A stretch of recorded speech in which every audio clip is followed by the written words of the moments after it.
Welcome back, guys. What's up? What's up? What's up? Hello. I told you guys I was going to try to be coming back and running the afternoon shows again. Here I am. I hope you're having a great day, guys. Thank you guys for joining me this morning for the morning show. Um, Great to be back with you guys again, especially in the evenings. I do kind of miss this. I'll say that much. Thank you all for joining me today. Looks like there's 16 peeps in here. We got some likes over there, about 11 guys. Let's pretend. Again, if you like me, pretend like you like me if you wouldn't mind, and hit that like button. Share it out. That being said, you know what comes next. Just ask Doodle, she'll tell you. Here we go.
What's up? Welcome back, and congratulations, Steven from SW Collectibles and Music live streamer. Welcome back to the sauce, my friend. New member. We got a new meatball right out of the gate. Congrats, brother. Thank you for becoming part of the family. We appreciate you very much. And welcome to everybody else. Great to have you here. Great to see you. Come on in, guys. Grab a seat. I'm going to read these from the top to the bottom this time and see who we have. Of course, Steven, SW Collectibles and Music Live. Mark and Betty, welcome back and cheers to you, my friend. Brandy B, the OG, great to see you. Doodlebug, A4RC, in the house. Thank you for joining us, Doodle. Of course, Arctic Fox, Truecrime, good to see you, brother. Miss Sherry Wisdom Speaks, welcome back. Great to have you here.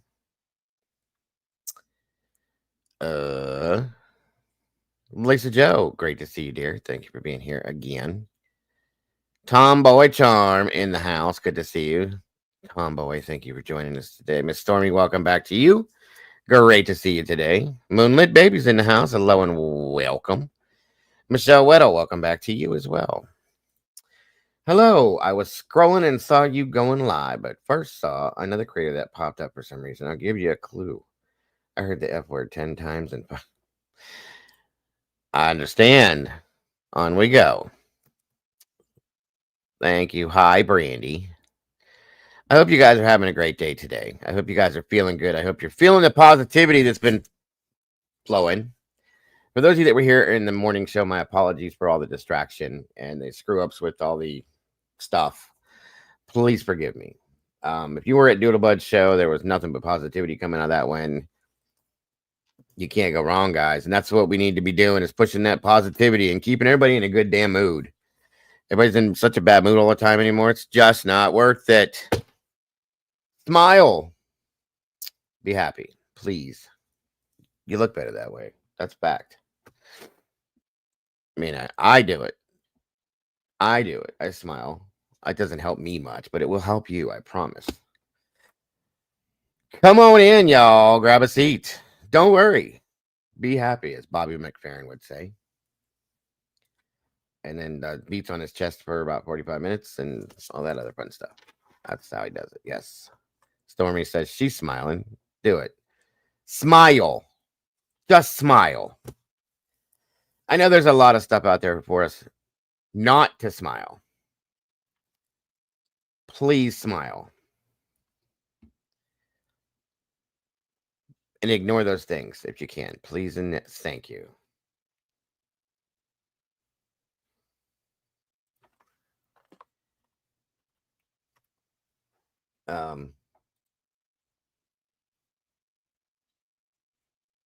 Let me see. Cryptex, welcome, brother. Good to see you. Thank you for joining us today. Tomboy, I'm physically allergic to BS. That would be bullshit. It would. It would. It would. Oh my. Hello, Mama Bear. Hello. How are you? I'm okay. How are you? I'm great. Kinda. I'm great. Not kinda. I'm good. Okay. Bullshit. A bullshit? No, that wasn't for me. That was just going along with what Tomboy said, so it fit. But after answering that question, it didn't sound right. So you know how that goes. Anyway, Hi, your guys. day went well. Everything went okay with what she was handling today. Yeah. It That's was a good. rough one, but yeah, she got through it. Schooling stuff is all good to go now. I think so. We have a meeting on Tuesday about the login information and stuff, and then they should be ready to go on Wednesday. So this is homeschooling basically then. It's online. They have to be literally online from 8 a.m. to 3:30 or something like that. They have live classes. Is that going to work for them? Are they going to be able Yeah. to handle it? Yeah. Okay. And do Better. you have to moderate that? Like, you know what I mean? I mean, to some extent, but not necessarily. They have a lunch in between there. I mean, it's a school of, Just like a school day. yeah, and it's a school that has from kindergarten to 12th grade has 335 kids. Okay. So you go from 3,200 kids from 9th to 12th grade. Wow. Yeah. So it Well, has to be better. that should relieve the anxiety from being around all those kids and people Yeah. and stuff. But yeah. And they're not required to have their camera on. So that relieves another anxiety. Yeah. That's good. Good. I hope it works for them then. Yeah. Hopefully they can get through this and get through the schooling stuff and just get it under their belt and be done. Yeah. Yep. Yes. Doodle said, when I was a little bitty boy, my grandma bought me a little bitty toy, 2 little balls hanging from a string. She called it my dang-a-lang. It took me a minute to catch up with it, but there it is. She told me, I think that's how it goes. Yes. My dang-a-lang. My dang. What? Doodle's a mess today. I love it, though. I love it. Thank you, Doodle. Welcome, Josie West. I hope you're feeling good today. Thank you for joining us. Mark and Betty, same to you, and cheers, my friend. We have the Mama Bear, Mama Bear. Guys, before anybody asks me, number 6.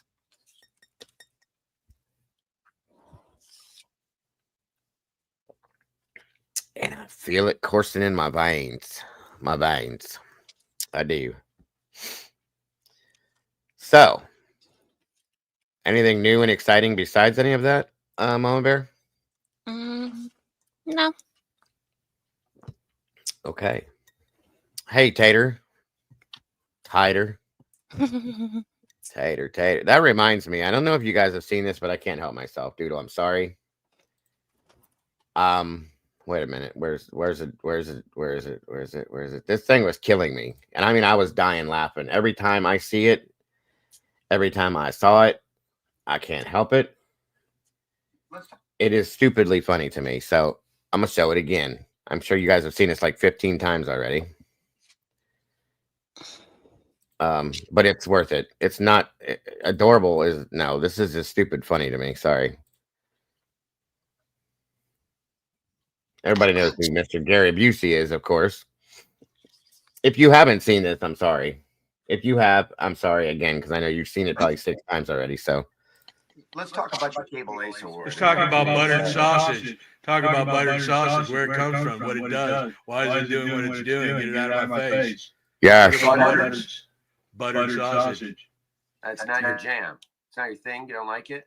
It's not my jam. I don't buy jam. I buy honey, and I kiss it on the lips. that's what it does. It's buttered sausage. Ugh, he gives me creeps. I can't, God, y'all, I can't not watch this thing. And I mean, it fucking, sorry, excuse my language, but it's so hilarious to me. The look on his face, it's almost like, listen, and I'm not making fun of him. We all know he got in an accident. He got messed up from it. But before he even did that, he was weird. He was goofy. He was crazy, okay? The way he's sitting here doing it's like he's sitting on a cushionless chair, if that makes any sense. The way he's okay. Yeah, he's interesting. I'll just put it that way. So Yeah, he's always giving me the creeps. No, Cryptic. This is Gary Busey. That not Beverly Hills Cop. That's Nick Nolte. What the hell was he in, you guys? He played in Silver. He played in Silver Bullet, that Stephen King movie, Silver Bullet. He was their uncle. He was still normal then. He's been in quite a bit of different things. Oh, you was a joke. Okay, Crip. Sorry. I didn't know, dude. I don't know. Sorry. He said Brad Weber. Okay. Buddy Holly. Yeah, he did. He actually played that part really well. Playing Buddy Holly. In the movie Buddy Holly, of course. What else has he played in? Oh, he was Doodle, Point Break. Which is one of my favorite all-time movies with Keanu Reeves and Patrick Swayze and all them. Oh Lord, I haven't seen that. That's a great in fact, I think I'm gonna watch that tonight with my wife because that's the original one. I hate that they remake these movies, but that was good. Very good movie. Nick Nolte. I always used to get them confused when I was a kid. Arctic says he looks like Medea got the frying pan. Yeah, he kind of does. I'm sorry. Keanu is God's angel. I'm gonna guess Mecky's a fan. That's just my guess. He wouldn't shut up. So I went looking after I saw this because I'm that person. When you show me something that makes me laugh, because it's hard to do that, I want more of it. So I went looking and I found him on TikTok saying other things too. The man, he has to do this stuff on purpose in some aspects. Somebody asked him a question. He's sitting there and it's a different interview. And he was like, I think it's about how have you lived so long or something. He goes, you know how I lived so long? Because I wear an invisible helmet. It's invisible, but it's there. So that's secret, folks, from Gary Busey himself. That's what he says. He wears an invisible helmet. And I went, Yes, sir. Yes, sir. By the way, his son's an actor too, Jake Busey. I don't know if you guys have seen him in anything. Anybody? Maybe? Nobody? Okay, nobody cares. I get it. It's okay. Come on in and take a seat, y'all. Captain Jenks in the house. Good to see you, brother. All right, I gotta be back in a few minutes. Ghost feels the need to go to the bathroom, so tell Ghost that he can take somebody else for a walk. Matt's in a meeting, so he can't. I'm just kidding. Let the dog take you for a walk. All right, I'll be back, hopefully. Bye-bye. Oh, he was in Starship Troopers. You're right, Doodle. He was also in a horror movie. Where he played an orderly that I think passed away. God, I can't remember the name of the movie. It was a horror movie, B-rated, but it was still a horror movie. Starship Troopers. He's been in a couple of things I've seen. You can definitely tell that he's his father. Crip says, I bet he was in a horror movie. Yes, it may be real. So Gene Hackman's death has been looked at as suspicious. I agree. It sounds suspicious too. I understand, Josie. We also had lost. Arctic pulled it up earlier. We lost Jimmy Johnson, the NASCAR driver, passed away. And yesterday, I feel guilty not remembering her name. What was the actress that passed away, Arctic? God bless America. I can't remember. No, Lisa, they ruled that out already. They tested everything. Gas department and the fire department rolled out. Hey, Leslie and Billy, good to see you. They ruled out carbon monoxide. You were mistaken. There was an actress that was thrown into my chat the other day that had passed away. I can't think of her name right now. Thank you, Tomboy. I can't even say it. Trachtenberg, yes. She did pass away.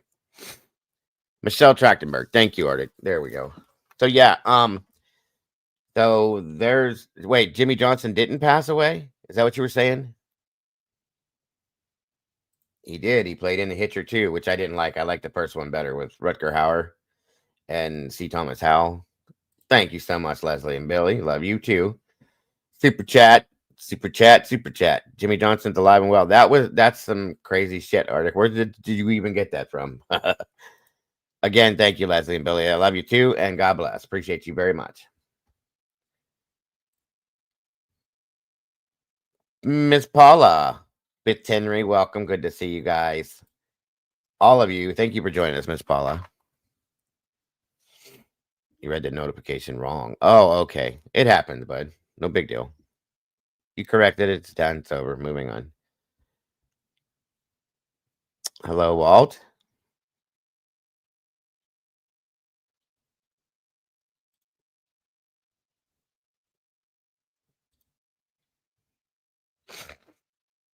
It is so nice to see you too, Miss Paula. So we're going to catch up because I don't get to do these evening ones, afternoon ones anymore. I'm catching up so I can get back in the flow with all of y'all. Y'all.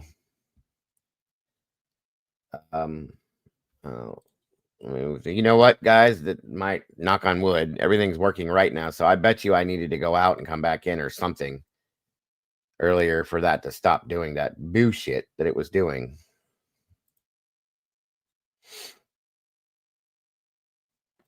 Let's see here.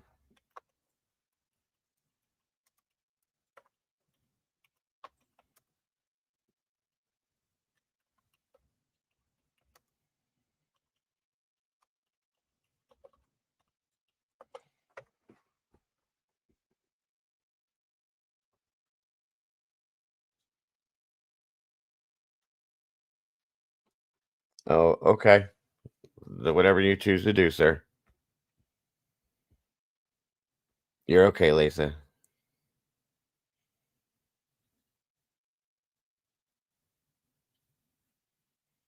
All right, give me a minute. I'm going to get some stuff started here.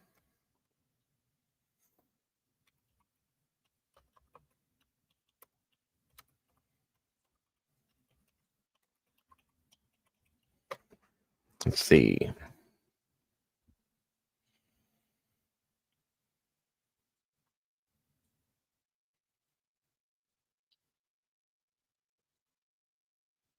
Oh, shit. That ain't good.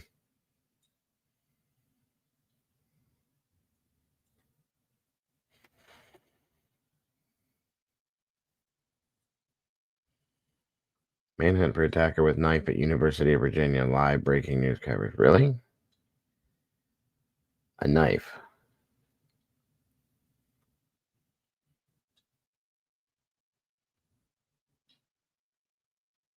Old Dominion.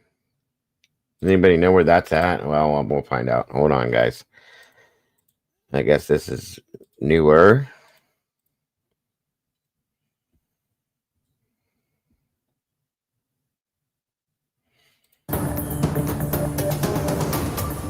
We begin at noon with an update to breaking news from Old Dominion University. Just minutes ago, Norfolk police told us that 2 people who were shot last night have died. It happened on 49th Street in Lot 3 on campus near one of the dining halls. Brianna Fallon is live there now. Brianna, what have you learned?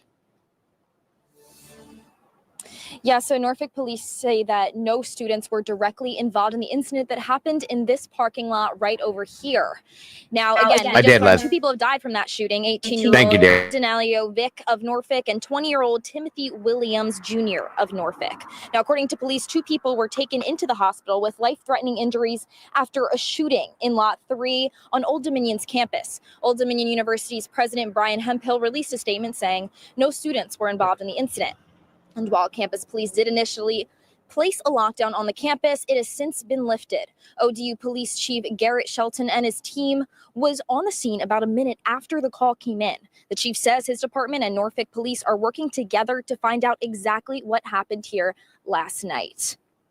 Now, right now, both Norfolk police and ODU's campus police say there's no further threat to the community. However, this incident still remains under investigation. And again, those 2 suspects are both dead. Live in Norfolk, Brianna Fallon, 13 News Now. Okay, Brianna, thank you. And I believe she meant that the 2 victims there had died, so excuse that. But the university is hosting walk-in counseling at the Student Recreation Center and Wellness Center, as well as virtual support group from 12:30 to 1:30 today. Another shooting. So not good. Not good. Not good. Not good. I hope this calms down. I really do. Okay, let's see here, guys.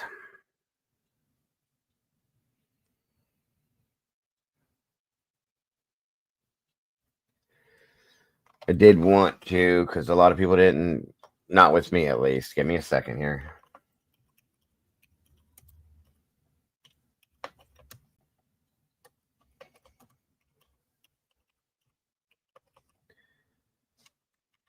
Hold on. Wow, and this is an open discussion, folks, as well as at some point possibly an open panel. So, what's going on over here with you guys?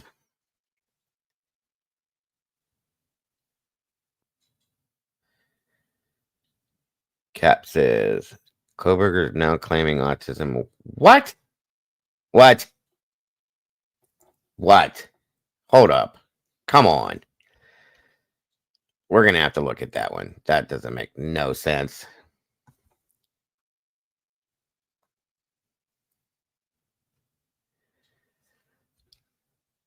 Tomboy says, Arctic, the Amber Alert from yesterday about the 2 kids. Well, I fell down a rabbit hole. Careful with that, Tomboy. Did you know they were reported as being seen on 2 different occasions in Costa Rica? Really? That's interesting, Tomboy. Interesting for sure.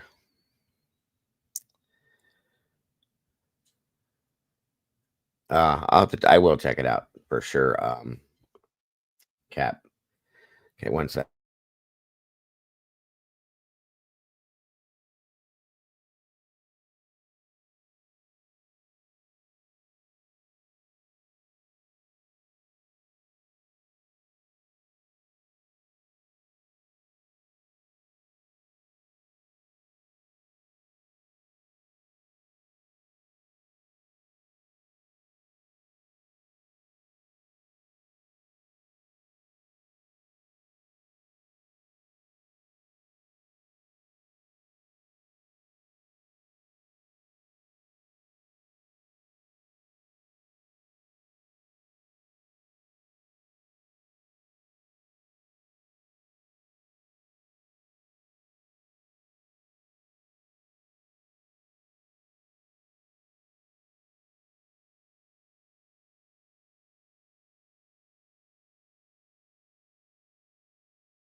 Hello, SRBBB, BBBBB.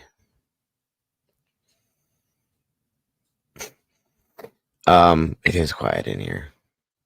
Sorry. All right, I'm just trying to fix something, guys. I'll be right. I'll have it here in a minute.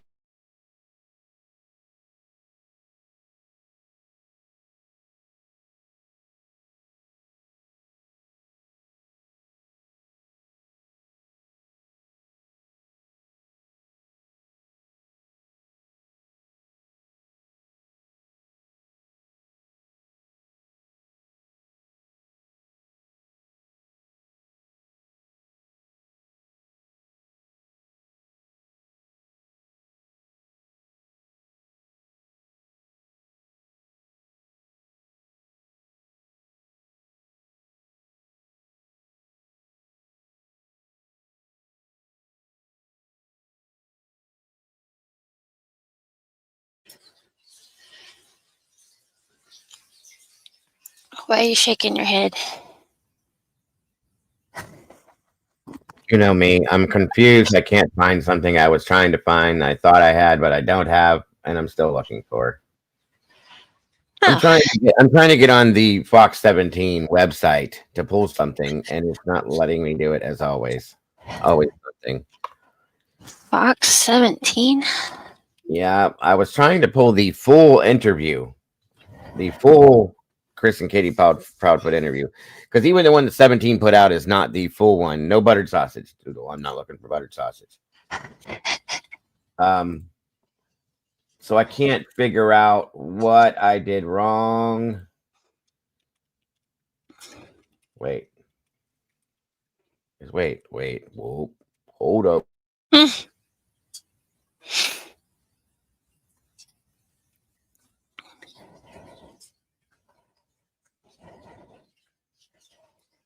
This might be it. Hold on. If it's not, I'm starting. See what happens here. The last time I saw my son was when he went to bed. Tonight. You sent me both last night, Taylor? I thought that was two different things. Hold on. Which one is which? Do you know?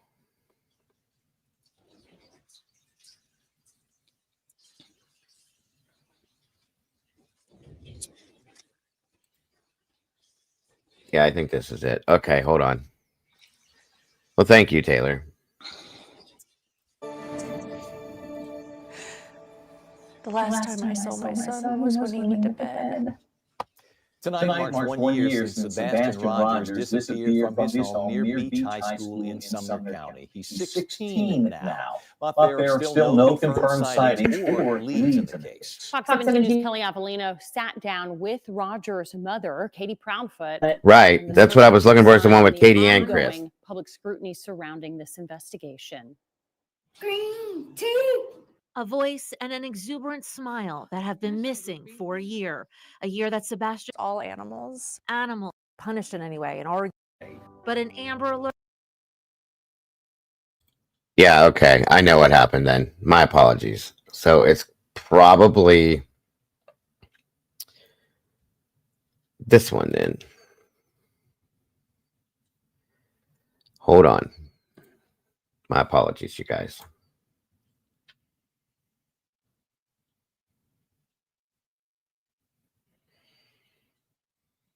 That's baffled people all over the mid-state and across the country. Yeah, 1 year ago today, Sebastian Rogers vanished from his Hendersonville home without a trace. Hundreds of tips have poured in, but still no Sebastian. Sebastian's mother and stepdad sat down with our Holly Thompson, who joins us now with how they're handling everything 1 year later. Tonight, in my one-on-one with Katie and Chris Proudfoot, you'll hear about the unwavering hope this family is clinging to and their message to you as they vow they will never give up in the search for their son. It's a living nightmare, to be honest with you. The teen with autism disappeared from his mom and stepdad's Hendersonville home in the overnight hours of February 26th. What would you say to him when he walked in that door? Oh, God, I don't even know if I'd be able to speak. I'd probably bulldoze him down with hugs.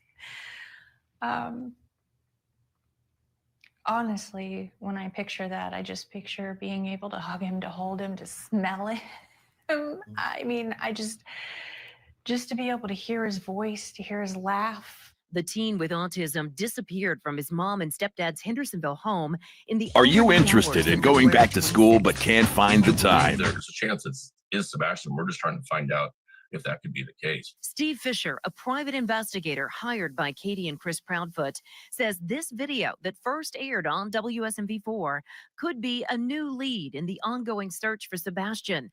Video from the night Sebastian disappeared. We went through over 100 hours of surveillance, and it wasn't until the third pass through the surveillance that we even spotted this person. And there's a person at 12:17 a.m. in the same neighborhood that Sebastian's from, that walks southbound in the neighborhood, goes behind a vehicle. It appears that they're trying to stay out of sight of another person that's walking their dog, and then doubles back after it's clear. Fisher says he's working to learn if that person wearing dark clothing in the video is accounted for in the investigation. It actually gives us more rejuvenated hope that we may actually be onto something. We just have to run it down. Over the last 12 months, emergency responders and volunteers spent hundreds of hours searching for the missing teen. Drone mapping, ground searches, scent dogs, and the scouring of surveillance video. Why do you think Sebastian is still missing? That's tough to say. I mean, it was the largest manhunt in Tennessee history for a child. And absolutely zero evidence. There's nothing out there. Law enforcement's working due diligently. They are working hard over and over and over. What do you want to say to anyone out there who wants to say that one of you could have something to do with Sebastian's disappearance? The Tram Fall Protection System provides confidence while working at heights, helping to eliminate falls from tank trucks and other industrial.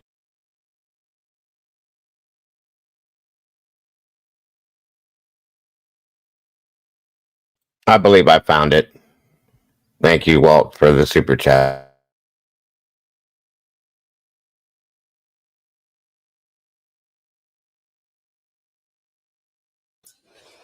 This is labeled. Thank you. This is labeled as the full interview. As soon as it plays.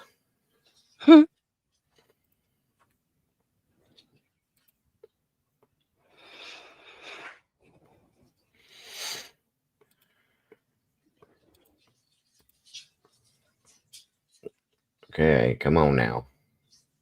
We'll be right back. Where did you go? I'm talking to myself. Oh, I was like, huh? I didn't go anywhere. Yes. Right. This is the one that says full interview. The one that they tell you to go back and find. So I just don't understand quite what it's doing here, though.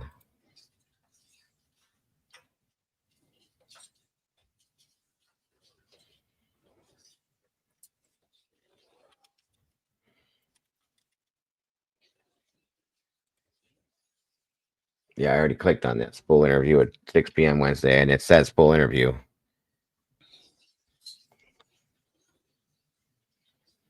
There were two different, I think, is what they're saying, Kimber. This one that people thought, but there is one like actual interview. That's true. I don't understand why this is doing this. So hold on. The documentary will talk Oh, here about we go. Hold on. digital This world might we be live it. in, and then also the negative impacts it can have on kids and adults, specifically when it comes to vaping, as well as drugs, alcohol, gaming, quite frankly, anything that a person can develop an addiction to. So this is for families with Right. kids 12 and older. It's free, and it starts at 6 p.m. Williamson County Schools I don't are think they hosting a did. teacher career fair this weekend. The district hiring teachers for all grades, along with support staff like. There you go. Check the back chat.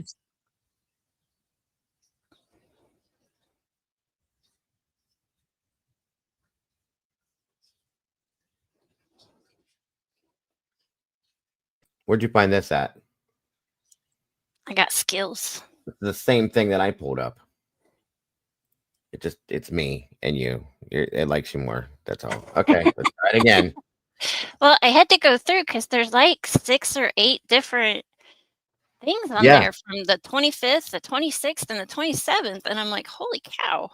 And the one I clicked on said the full interview. I Full clicked new on that interview. one too. And I'm like, That was WZT. Yeah, that's the Fox 17 one, Kimber. And that's what got me confused initially. So sorry, guys. WSMB has the real. So thank you, Mama Bear. you're welcome. Hey, Walt. Here's a it's sobering going. thought. Right now, 30%. What did you say, Mama Bear? Oh, I was responding to Walt. I said, hey, Walt. I said, it's going. Oh, all right, Arctic. Got you. I get you, Mom. Of rural hospitals in the U.S. So first, thank you both for taking the time. Hey, Cassie. This is the real deal. Here we go. Thank you. So here we are So it's an entire year after Sebastian's disappearance. There's no really strong lead. There's no sighting yet. So tell me what you're feeling now. Here we are 1 year later.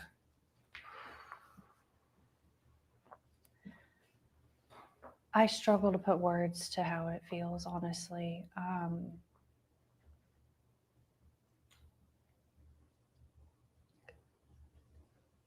The amount of ups and downs, the amount of like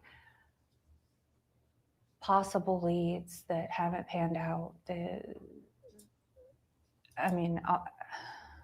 We every day, you know, it's like waking up to this reality that it's actually real. And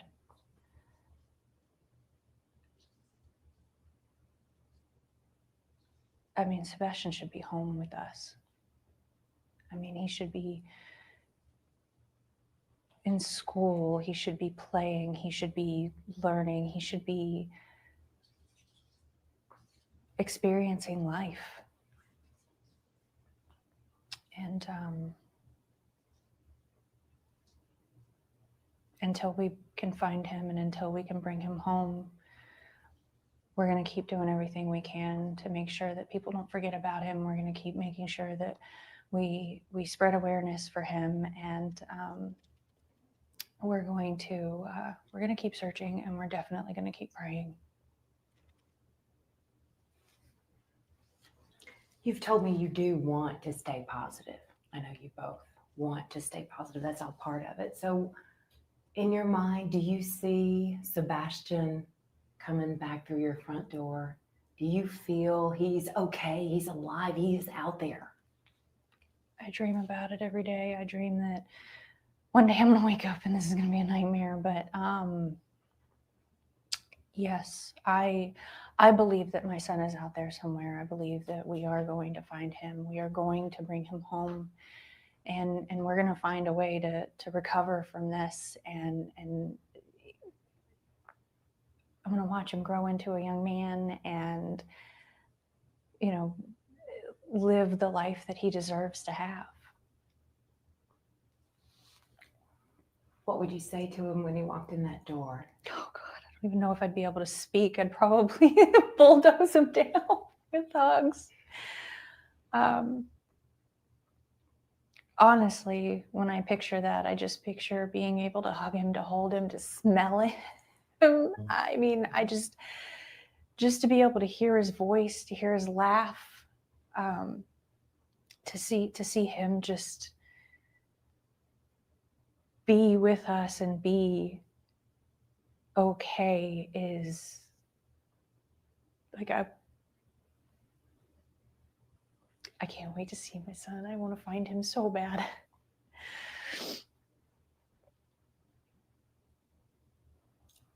You think he's coming home, right? How would you describe what you all have experienced this last year with so many unanswered questions still?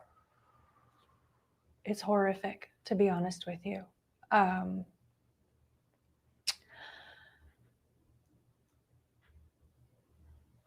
don't know how to describe what it feels like to... Welcome, Oscar. Thank you. I love your name. Welcome, Miss Jackie. Thank you for joining us. Everybody else that has jumped in. Miss Kimber is here. Thank you. Kimber, Jackie, and Oscar Meyer. I'm going to have fun with your name. Thank you for joining us. Very much appreciated. Watch the news, to go hang flyers in every store, every business, every place that you go to, and still find that some people don't even know about it. To hear that there might be a lead, and then just to sit there and have to wait and find out that it's not him yet, And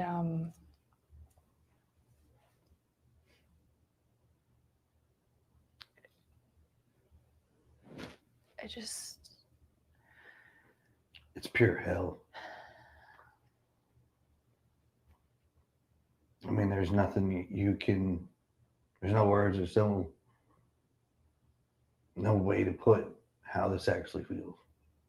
And anybody that can, I don't see how. I mean, it's day-to-day life changes and you're stuck. It's almost like it feels like it's a Groundhog Day thing where it's the same thing over and over. You wait and you hope a phone call may come in. You may get something, may get a lead. Turns out to be nothing. That's how it feels.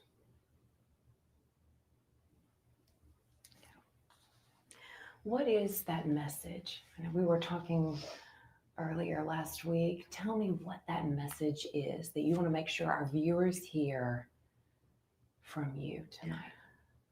I want to thank everyone who is searching. I want to thank everyone who is spreading flyers, spreading awareness. I want to ask everyone not to forget, and I want to encourage people to keep helping and to keep bringing awareness, not only to our son, but to all of the missing children, because they all deserve to go home.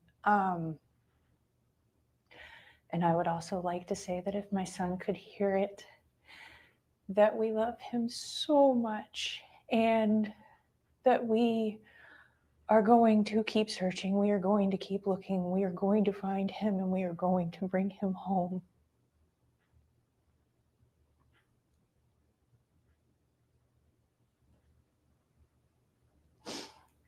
Describe your hope right now.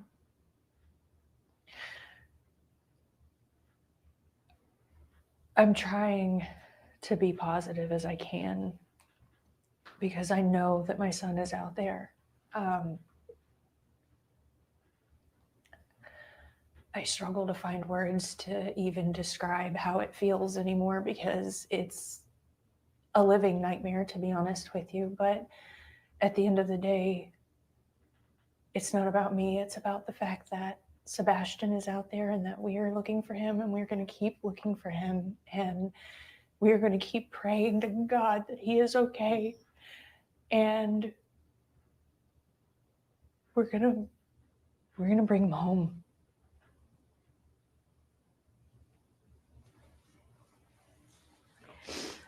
This story, we know it's baffled our Hendersonville community. We know it's baffled the mid-state community. It's baffled much of the country as they hear about it. Is there anything that stands out to you that's the most baffling? Like you're just trying to understand? How we've gone this long and still haven't found him, honestly, is...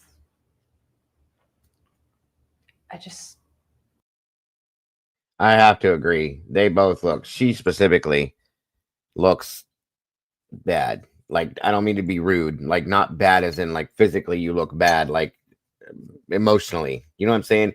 You can see it. And my wife said the same thing. She watched this with me yesterday and she was like, yeah, there's no question that she looks emotionally like drained. Okay. That's truly, I agree. And that's my opinion too. So just saying, and everybody has their opinions and you are absolutely all entitled to them. And I respect them all. I'm just telling you, that's what I'm gathering myself personally from this, that she is completely emotionally drained. Oh, I would imagine. I can't, it's been a year, you guys, it's been a whole year.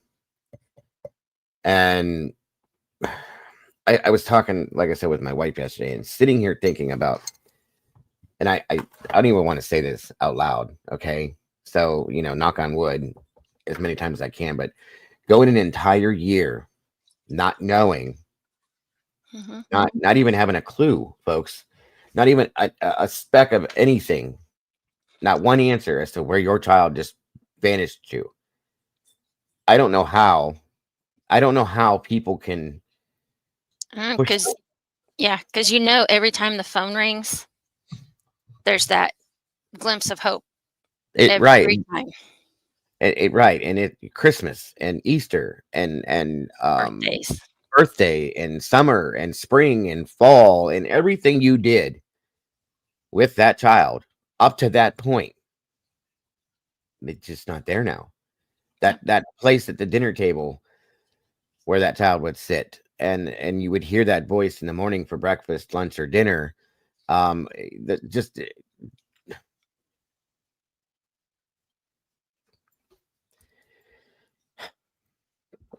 it's a lot. Mm-hmm. I don't understand how we haven't found him yet. Why do you think Sebastian is still missing? That's tough to say. I mean, it was the largest manhunt in Tennessee history for a child. And absolutely zero evidence. There's nothing out there. Law enforcement's working due diligently. They are working hard over and over and over. You know, we appreciate everything they do. I mean, it is an active investigation, so I don't want to go into it. But it is mind-blowing at the same time that it's been a year and the amount of people that still don't know about this, it's unnerving, basically. And I know you both want to try to get the word out as much as possible, and that's what this story, obviously, that's what we're trying to do as well. There are many people who still do not know that you all have hired a private investigator.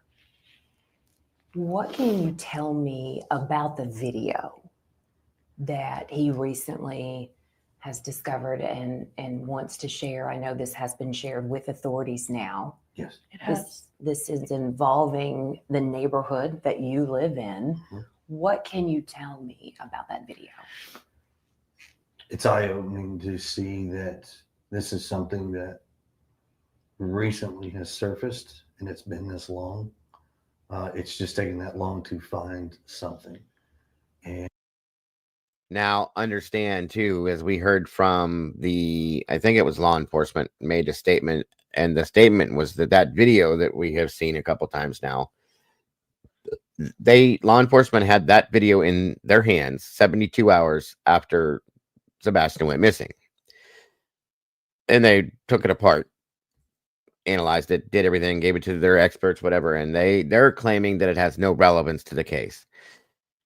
I understand, and as a parent, I probably would be in the exact same shoes that they would be, because it is newer to them and to the case, to all of us, okay? So I would almost as the same thing that Steve said with that, until that they can clarify who that person is, they want to believe that this could have something to do with this. And I get it, because truly, and Mama Bear, truly, what else have they had to look at? Not much. There's been nothing, you guys, nothing that they have been, no evidence has come forward, no videos, no nothing, which is what I still don't understand. Okay. Nothing has come out of this case whatsoever to have any kind of proof of life as to where this child could be until, and every time something new does come out, of course, as a parent, you're going to want to know is that it? Is there something there? You see a childlike person moving around in this video. I'm going to want to do the same thing. I would do the same thing. That's my opinion. Okay. So I don't blame them for wanting to think, even if police say it's not, for wanting to think that this is a possible something. Okay. I get that. I do. And what the video shows is kind of mind-boggling. We went from potentially not having a sighting to potentially having a sighting. And it kind of changes, like, wait a minute, now we may have something to actually work off of and move forward with and see where this goes. Exercise every avenue till its fullest. And that's the thing. It's been stated that it is possibly one of Bobby's kids or another child from that part of the neighborhood, because that is right directly almost in front of Bobby's house there. Okay. That is a problem. That is a question, Arctic. And as like I said, as a parent and as the parents of this child that have had nothing else this year, over this past year, that shows them anything about where their child could be, I can see the want and maybe even the need to have to look at this and say this could be something for the purpose of having hope. You know what I mean? That's my feeling, at least. That's how I would probably look at this too, until it was shown to me as to who that person was. Until that person could be identified, that's how I'd probably feel about it too. That's all I'm saying. But I personally feel that it is probably not him. I hate to say that. That's sad. I personally feel that it's probably not him. That's my opinion. Again, everybody has their own.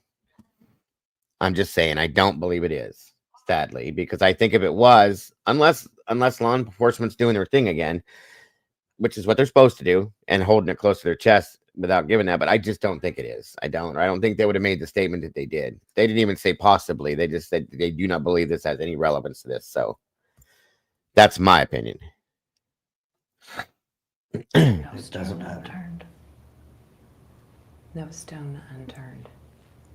And Katie, you told me earlier you were determined to get to the bottom of this, to get to the bottom of that video. Yeah, absolutely.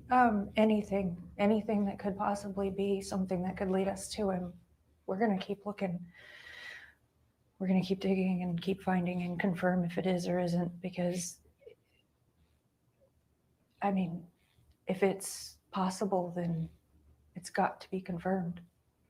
How hopeful are you that this video truly has something that could lead to finding Sebastian? I pray that if there is anything even remote. Some of these reporters ask the dumbest questions. I'm so sorry. How hopeful are you? I mean, what do you expect that answer to be? You know what I mean? Jesus.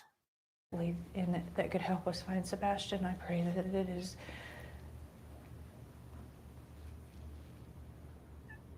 I don't know how to word it, but it's followed up and found out and confirmed one way or the other, because, I mean, Yeah, I mean, I've seen the video.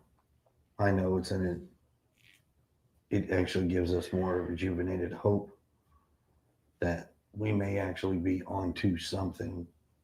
We just have to run it down. We've got to figure this out. And with law I agree with you enforcement both. doing what they can, and with the help of like TBI, the FBI, all of that.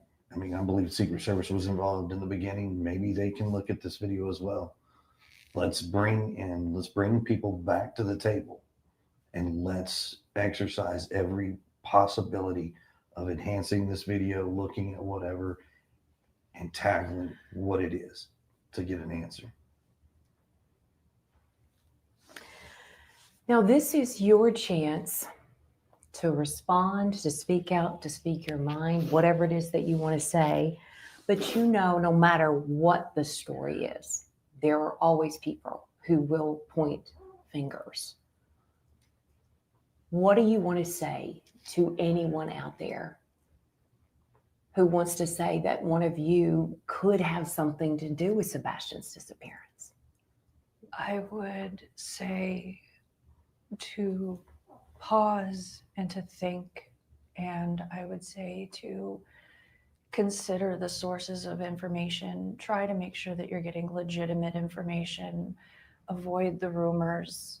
And I would say that everyone should pause and remember why we all came together in the first place, and that is because Sebastian's missing, and because I'd like to believe that we all want to find him. And no matter what anyone's personal opinion is, that the most important thing still remains, that Sebastian needs to be found and Sebastian needs to come home. And I would just say thank you to everyone and anyone that is a part of that.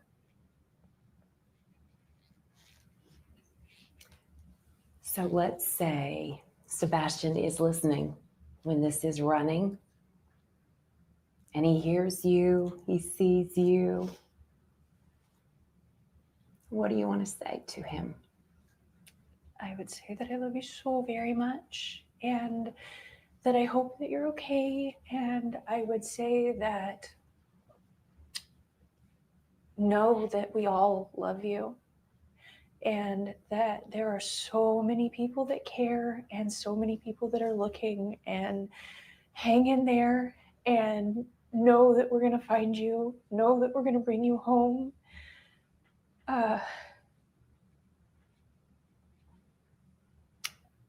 Just, I miss him so much.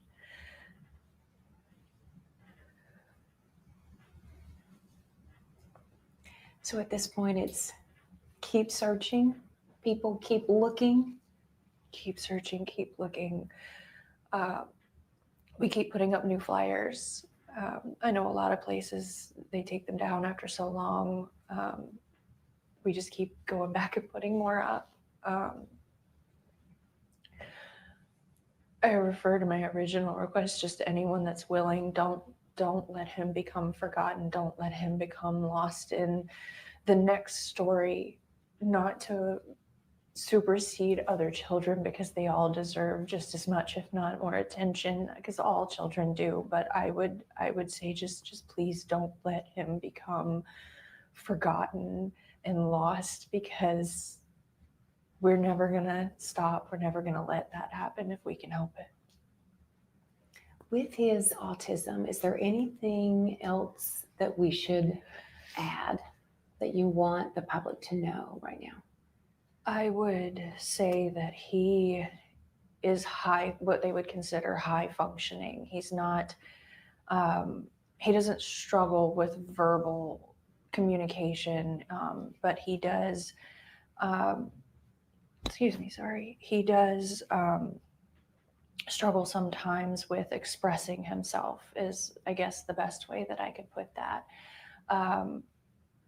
But he's so smart and he's so capable, and that I think the initial image of him that was portrayed was misleading to an extent. And I think that in the chaos of trying to get the initial information about him out, that various things got taken and misconstrued. So I would just tell everyone that he's smart, he's capable, he's funny, he's able to speak to you and to recognize things. You know, he's a teenager, and you know, so he's a young man. Honestly, he just had a birthday, and I'm sure that his mustache is coming in more. I mean, he really is a good kid. What do you miss most about your son? Oh, God. I miss his smile. I miss his laugh. I miss going and doing fun things with him. I miss taking him to get a haircut and him saying, "Mom, feel my head." I miss cooking dinner with him. I miss game nights. He would play Uno until the sun came up if you let him. You know, he goes through phases of which games he's into, but you know, I miss him. I miss everything about him, the good, the bad. I miss his attitude. I miss, you know, him trying to eat all the sweets instead of dinner. I miss him stealing my Brussels sprouts while I'm trying to cook them. I sense lots of joy that's being missed right now. Green tea. His jokes, the way he laughs when he tells a funny. He had, there's a video that I put out that he was being goofy, and he had this like half gallon of green tea that he had gotten from the grocery store, and he thought of this joke, and he ran in the kitchen and he grabbed a green cup and he was like, "Mom, green tea." And it was just so funny, and I was just like, "Dude, hold on, you got to do that again." And I grabbed my phone and I was like, "You got to do it again." And he was like, "Green tea." And he was just like, it's not in the video, but he was just rolling because he just thought it was the funniest thing ever. And He's got some quirky one-liners. oh God, he was getting he was getting to where he had some good ones. That's like a great sense of humor. It was definitely developing.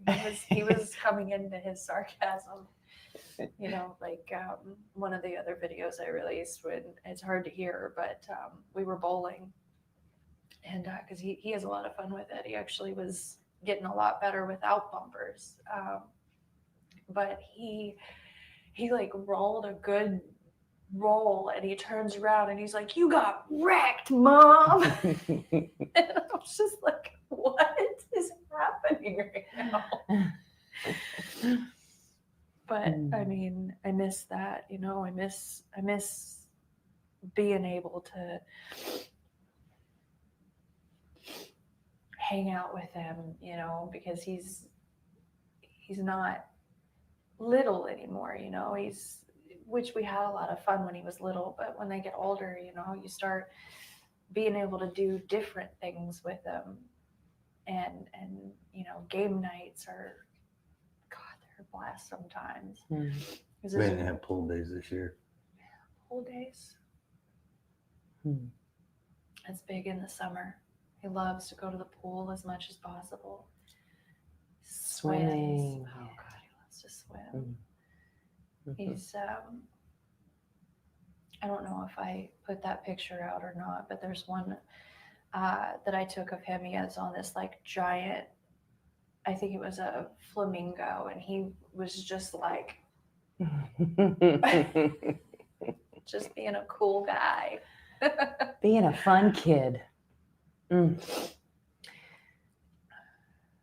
For our viewers, before we end this, I guess your message for them is just keep hope alive. Yes. Remember him. Keep looking. Share his face, because talking about him is what we want to do, but we want to make sure that people know his face. We want to know that people know who they're looking for, and we would just ask that everyone just kind of be aware of your surroundings in general. You never know, and all it takes is just one person that could make a difference. And go ahead. I would say, if anything, constantly being vigilant, just looking out there, aware of what your surroundings are. Please, if you see something, call 911, call TBI. I know there's a lot of other things out there, but we would encourage. It needs to be segregated, like just a single point of right back to law enforcement. That's where it needs to go. Anybody that sees anything, just report it, please. Do you feel that there's someone out there right now that knows something? They're just not saying it? It's hard to say until we can run down this video and figure out what we're seeing. I don't want to speculate. I don't want to, because it's an active investigation. I don't want to add any more rumors, chaos that's already out there. We just want to keep this to the core, Sebastian. Keeping hope alive. Yes. The Keeping search hope goes alive. on. We are hopeful, and we are praying for you. Thank you. We appreciate your time. Thank you for talking with me. Thank you. Which is to viewers. My message would be, first and foremost, thank you. Thank you for helping spread his flyer, his story.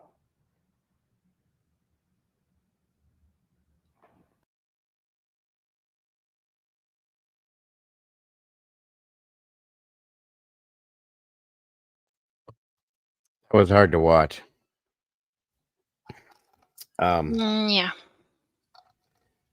Like I said, a year is a long time to have not any answers to anything.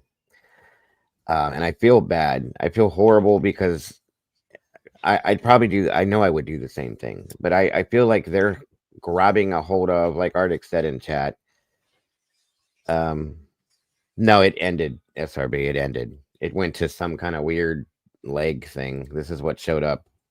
I didn't move it any further. I just stopped, shut it, or removed it from the, it went to this. Was there more? Hold on, let me go back. Yeah, it went to that It's a typical procedure. and that. So I don't know. That was an abrupt ending. Yeah, it was. I don't like that. But anyway, I feel like they're grasping. Right. I was gonna say I don't think you want to see those legs. I feel like they're grasping for everything and anything. And I after a year, I would too. I would, because you can't. How do you go to bed every day and wake up every day and still have no answers and move along with your day every single day with all those things we talked about and all the things that they talked about? I can't imagine that. I just can't.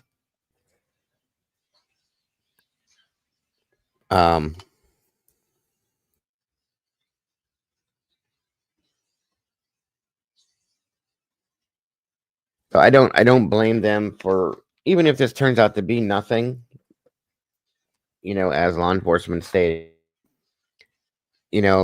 that's fine. That's absolutely fine if it's nothing. I just don't, I feel bad because I feel like they're going to lose. They've gained some hope and now they're going to lose it again. Welcome, Mittens. Good to see you. Chris, you as well. So that's what bugs me about that, I just don't understand this, you guys. I'm sorry. And I know we've said this 1,001 times. We've talked about it 72 million times. I don't understand this. I don't understand the concept of a child, a 15-year-old child, that he's high functioning, even though he's autistic. He moves about like everybody else in the world does. He talks, he expresses himself, all of it. How did he just vanish? And I don't want to even say this out loud again, but either, and I'm at this point now where it's one of two things, and I don't want to even think about the latter of the two. I truly do feel like somebody has this child. Okay. And if that's not the case, this to me doesn't make any sense other than relating it to what happened to Harley Dilly. That is the only other option in here in this scenario that makes any sense to me, is something like that. And Harley, if you guys don't remember, was here in Ohio. It literally directly across from his parents' house. He got stuck in a chimney and was there for quite a while before they finally figured it out and found him. That is the only other thing that makes any kind of sense whatsoever about this, unless somebody has this child, because there's nothing, guys. There's no evidence leading any direction you go. There's no, unless law enforcement has some form of evidence, which I feel they could. Okay. That's a fact. But besides that, it just doesn't go anywhere. Okay. That's me. That's what I'm saying, Arctic. I feel like in my gut, I truly feel that he is with someone. Maybe not because he wants to be, but still, I feel like somebody has him, which is in my heart is a good thing because he's still with us. You know what I mean? At the same time, it's a horrible thing for him, his family, and so on and so forth. Some things should advise them that if a video surfaces, it's non-relevant to LE. Somebody, you mean Sherry? Maybe.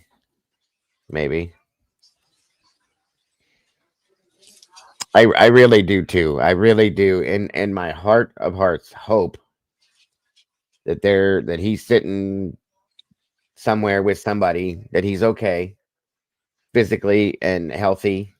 Maybe not emotionally or mentally right now, but physically and healthy. I think. I hope that he is, guys, because this one hit me hard. It still hits me hard.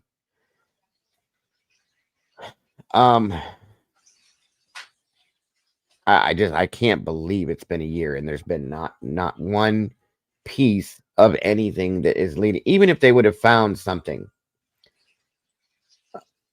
as much as I don't want to think that he could be deceased, if they would have found something leading to the fact that that's the case, that would give some rest and some kind of, there's never closure in these, but you know what I mean, in the situation. For everyone, they deserve, all three of them deserve something. Seth, Chris, Katie, they all three deserve something, at least in my opinion, as does the rest of the world that has taken him on as their adopted child per se throughout this, as we've been looking for him. It's just unbelievable to me how a year goes by with nothing at all.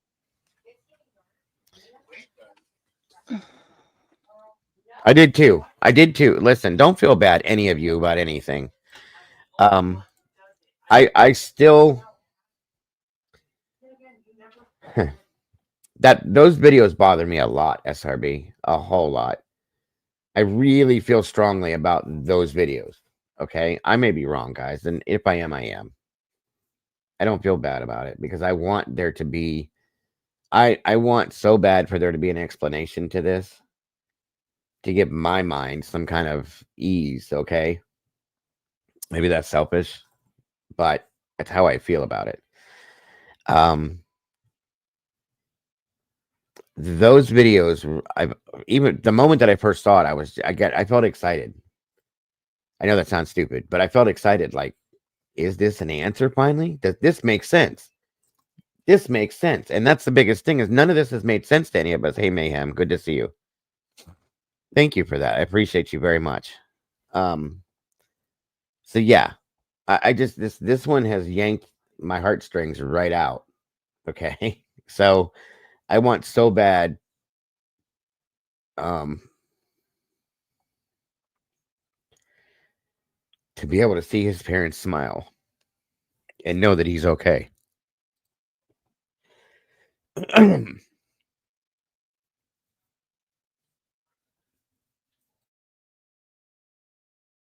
So, it's always bothered me from the moment that I first saw it on this February 26th and the day that I started talking about it until this day today. I've stayed away from it in some aspects because I don't like all the bullshit that's wrapped around it. There's days that I've stayed away from it because of how it makes me feel. But it's hard to stay away because I really, really want to see it ended in a good way. Thank you, Jackie. Let's see. Paula Fitzhenry was gifted a membership. Ivy K was gifted a membership. Looks like Doodlebug was gifted a membership. Papa George, Brennan's alter ego, was gifted a membership. And Peaches81 was gifted a membership. Thank you so much, Jackie. God bless. That's so very generous of you and so amazing. And welcome to all of you new meatballs. We appreciate you very much. Some of those names I don't even recognize. So that's awesome to know that there's some new people back there. Very much appreciated. That's so very awesome, Jackie. God bless. Thank you again. Ray Knightley, welcome. Good to see you. And anybody else that has jumped in, thank you guys so much for joining us. Oh man, this one is rough tonight. Anyway, and my apologies, you guys. Like I said, I haven't really I've kept my emotions away from this one for a while because I know how it makes me feel. This interview reiterates what I have believed, that these people, and this is all of these people, have been going through from February 26th of 2024. Okay. Whether or not, again, that I've liked decisions that have been made from them. Okay. Because truly, it doesn't matter what I think or like. It's not my business. But we've all expressed feelings about things. I don't like the decisions that were made in some senses. I think there's been a lot of mistakes made via law enforcement and other people that got involved that shouldn't have. I think a lot of the attention has been directed in different directions that it never should have been. But at this point, guys, I don't care about any of that stuff. I really don't. I don't care about who does what with who or what, and none of it, guys. I said it again and again and again and again. We all have. I just want him to come home. In such a bad way. You have no idea.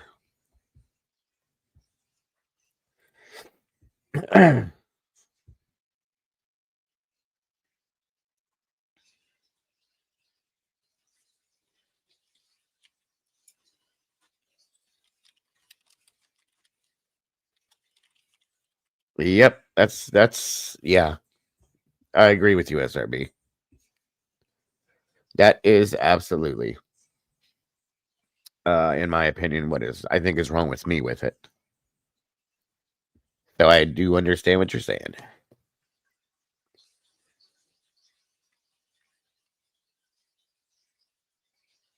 So, Mama Bear, do you have anything to add to any of this with this interview or anything? No, I'm just as baffled as everybody else.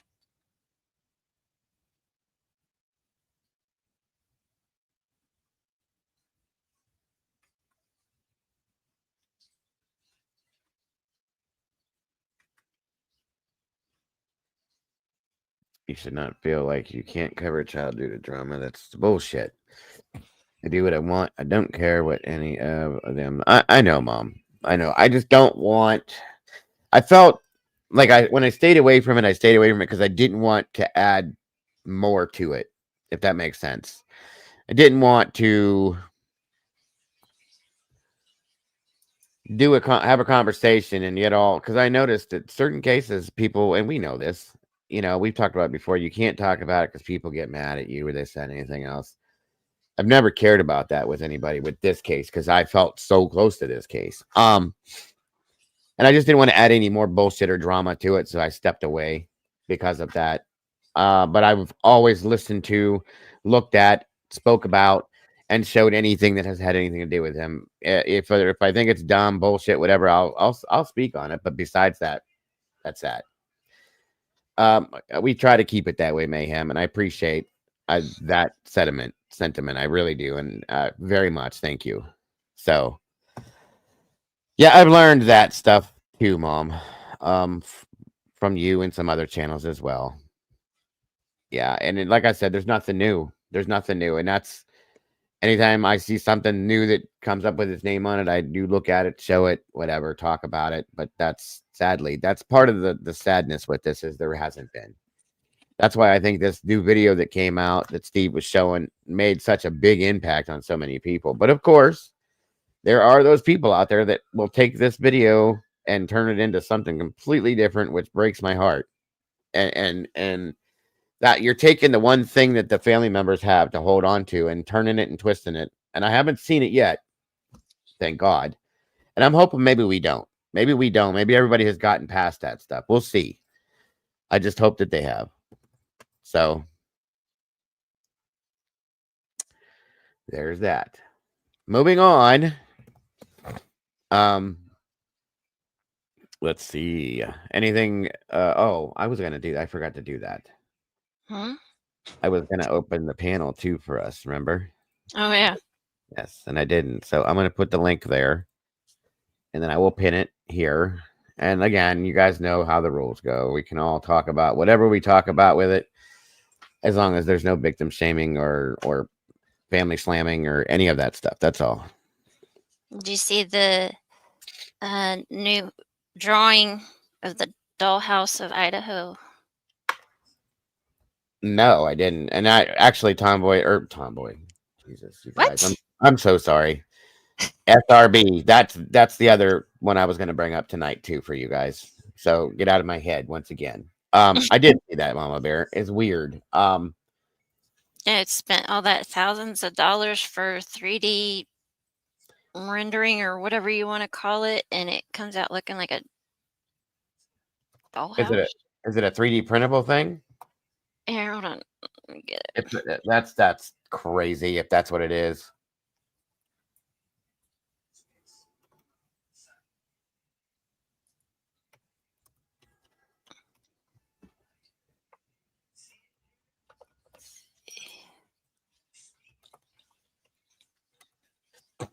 I saw it on Jules the other night, and I was like, "What?" Look in Discord, Yes, ma'am. please. Sorry. No, you don't have to say please. Come on, I know what you meant. Did that Okay. to my kid the other day. I was like, "Give me this," and I was like, "Please." Sorry. Give it to me now. So let's see. Be so effing for real right now. 1122 King Road has been turned into a damn dollhouse. All those thousands of dollars in Pharaoh scanning for what? For that. What? Are you serious? Apparently, Jules doesn't lie. That I'm aware of, anyway. What? Why in God's name would somebody want?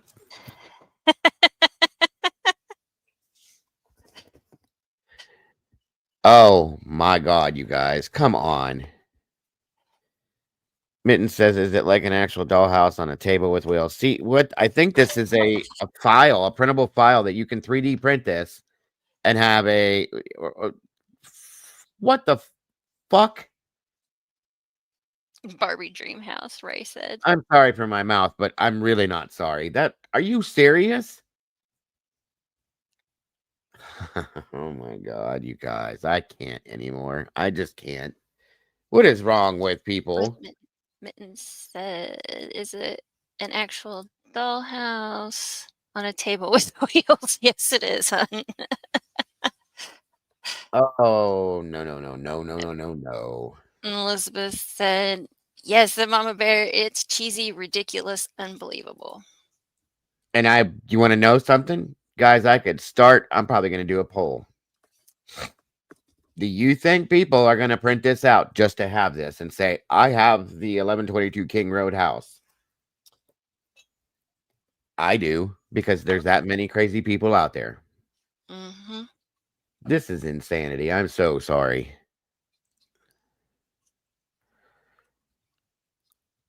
Mom says, how do we know, or how No, how I do we- wasn't saying it was going to be used in court. I'm just saying that is that it was turned into this?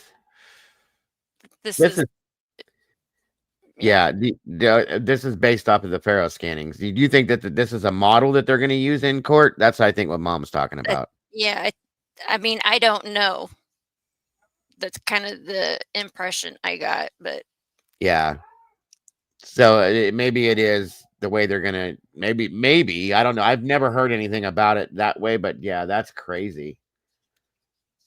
I mean, hey, if that's what they have to do after tearing the house down, I guess, but they're going to, my understanding with the Pharaoh scannings is that they use those as like like virtual reality, and they actually can walk through the house as if they're in the house with all of that. Isn't that how that stuff works, guys, with the Pharaoh scanning stuff? I'm asking because I'm not 100% sure. Mitten said that Jules or maybe Kane was showing a photo with BK in an orange jumpsuit photoshopped and onto the house. Okay. Wow. Where did it come from, Mom? Jules of all trade. Jules of all trades posted it, I guess. Did she say where she got it from? Do you know? I don't remember. Okay. Yes, Mittens. That's what I thought. My understanding was with Pharaoh scannings is that they would wear like a headset thing, and then it takes you into the house, and they can talk through while you're wearing these and see every room and walk you through the house as if you're in the house. That's my understanding with Pharaoh scannings. Maybe they did this just to, hey, Zelda, good to see you, dear. Again, maybe they did this to have a physical model to be able to look at when time comes. I mean, we'll see during the trial if they have it there. You know what I mean? But yeah. I'll have to look, Mom. I don't remember. I just saw it and was like, huh. It's definitely wild. Let me see here. Elizabeth saying, yes, they are using this as the model. Documents. Is it in the documents too, Ray?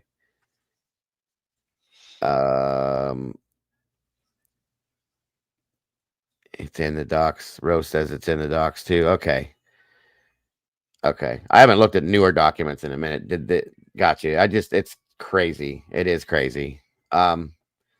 Not that we Tomboy's saying it now too. Yeah, we haven't seen anything with this case. I'm not surprised with anymore. Truly, I'm just not. So, yeah, my understanding though, from what I had heard when they talked about Pharaoh scannings, and then we looked it up. I think I did a show on Pharaoh scanning and all that stuff when they were talking about tearing the house down. Is that they wear like a virtual reality headset. They give them to the jurors. They put them in the house. The prosecution or whoever will talk through different rooms and show different points through this whole thing, and that's what it was all based on, I guess. That was what I understood. So maybe this is part of that, and maybe they will have a model there to be able to reference things. I don't know. I've never seen anything done like that before, but with things the way things are now with 3D printing and all that other stuff and new technology, I wouldn't be surprised, to be honest with you. Bye, Walt. Hello, Zelda. And Bye. it's a post she did on Facebook, and it doesn't say. Let me look in the comments. I don't know if there's anything in the comments. That's fine. I can pull the documents up real quick and we can look in there and see if there's a document in there. That's no big deal. 1 second here. I have the link in here. I just looked at it this other day. I gotta scroll for a minute though, so give me just 1 second.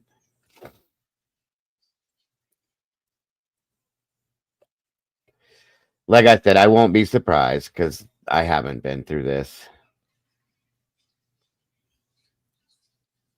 Give me 1 second. I gotta go back a minute. Or a little ways for sure. Ray said there are a huge amount going on now. What's that?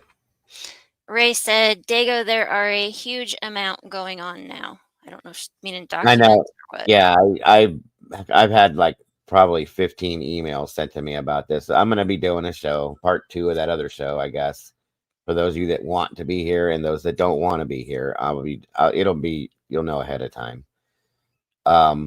About it, mainly going over the stuff in the documents and discussing it and what it means and what it could mean and things like that.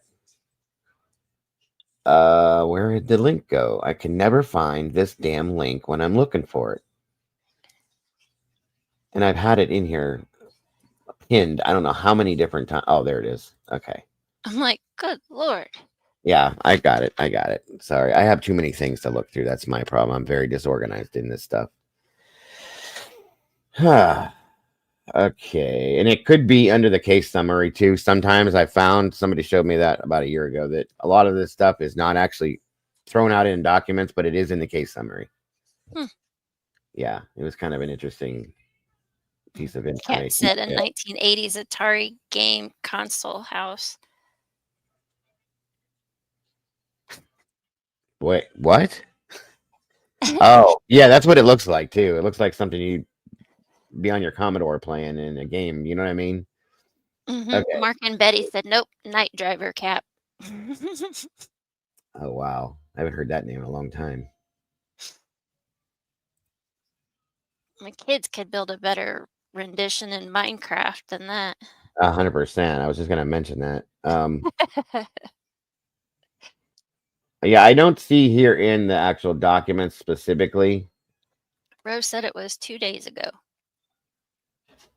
27th. Okay, so the newest document that I see here is from the 24th.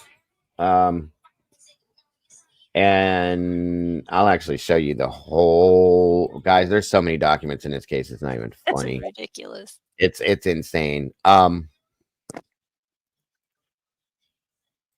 Blow it up a bit more so you can see it. So these are the last two: motion to exceed page and order granting leave to exceed page limit. And then we have state's motion in limine. I can never say that word, but you know what I mean. Neuropsychological and psychiatric evidence. Bri guys in the house. Thank you, Brian, for that. And it's still very generous, gifting another membership. And that went to Treetop View. Welcome, Treetop View. Thank you for joining us today. I appreciate you very much. Brian, love you, Brian. As always, I appreciate you, buddy. Thank you so much for that.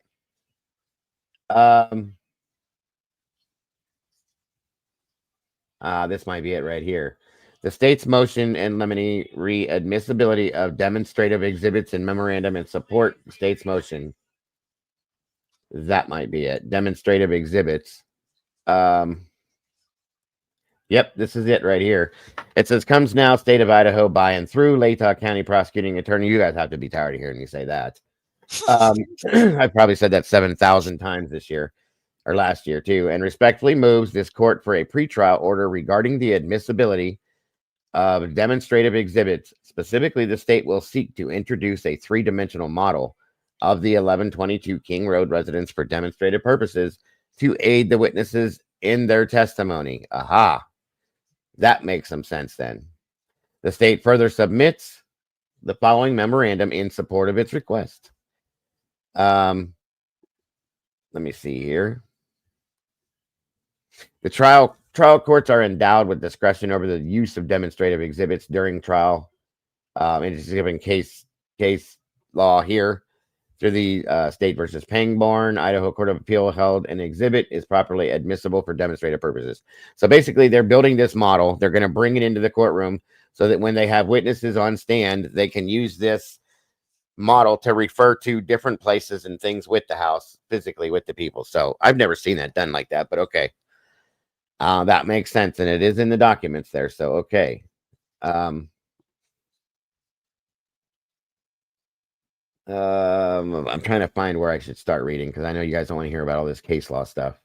A diagram offered for demonstrative purposes need only be relevant to illustrate a witness's testimony. It does not need to be precisely accurate. More recently, the Idaho Supreme Court has agreed finding the use of demonstrative exhibits at trial appropriate to aid the understanding of testimony that may otherwise be difficult to comprehend through words, which makes sense. Now, the argument with this, in this case, the state anticipates introducing a three-dimensional model of the 1122 King Road residence. See Exhibit 1 attached. The state also wants to steal the 911 call. Gee, I wonder why. Okay, that's wild. That should not be able to happen, but okay. This model will consist of 3 levels, which can be removed by level, so they're stacked, to be able to show the interior layout of the residence. The interior layout will depict wall and door replacements, no furniture, human depictions, etc. The model will be placed on a rolling table for portability within the courtroom, i.e., can be placed out of the way when not in use. The model is being constructed by the Federal Bureau of Investigation, which then it should be probably pretty good because they're good with that stuff. And based on depictions, documentation, and measurements taken at the scene prior to demolition of the 1122 King Road residence. The primary purpose of this model is to aid the jury in having a better understanding of the layout of the residence, which is unconventional, and to illustrate where certain events occurred within the residence. The model will aid certain witnesses, surviving roommates, individuals responding to the crime scene, and crime scene analysts, in demonstrating the locations of victims, location of witnesses, location of items of evidence, items related to their testimony, path of travel, etc., etc. The state anticipates laying the proper foundations to establish the model accurately reflects the layout of the 1122 King Road residence. The model passes the IRE 403 balancing test as the value in facilitating the jury in visually understanding where the facts in issue occurred at the crime scene far outweighs any danger of unfair prejudice. Excuse me. Distraction, confusion of the issues, or waste of time. This model will merely aid witnesses. Testimony and in conclusion, the state requests the court issue order allowing the state to use the three-dimensional model of the 1122 King Road residence, finding that the model is relevant in order to aid witnesses in their testimony, provided that the state lays adequate foundation for the demonstrative exhibit. And that's it. So there is a reason for it, but I've never heard of that before. I've never seen it because, again, I thought that the baro scans were going to be used in a virtual reality setting and that they were going to just do that. But I guess maybe it's easier for this to use this. It's just crazy. I hope this is destroyed and there's no way for it to be given to anybody else besides them. I hope. It is wild, though. Absolutely crazy wild. I saw that. I was like, what is that? Yeah, right. Well, there's the document. Thank you, Mama Bear. Welcome. Yeah, it's crazy in my opinion. So that was yeah, there's a lot of new documents in here too. So like I said, that show's going to be coming up next week, probably in the afternoon again.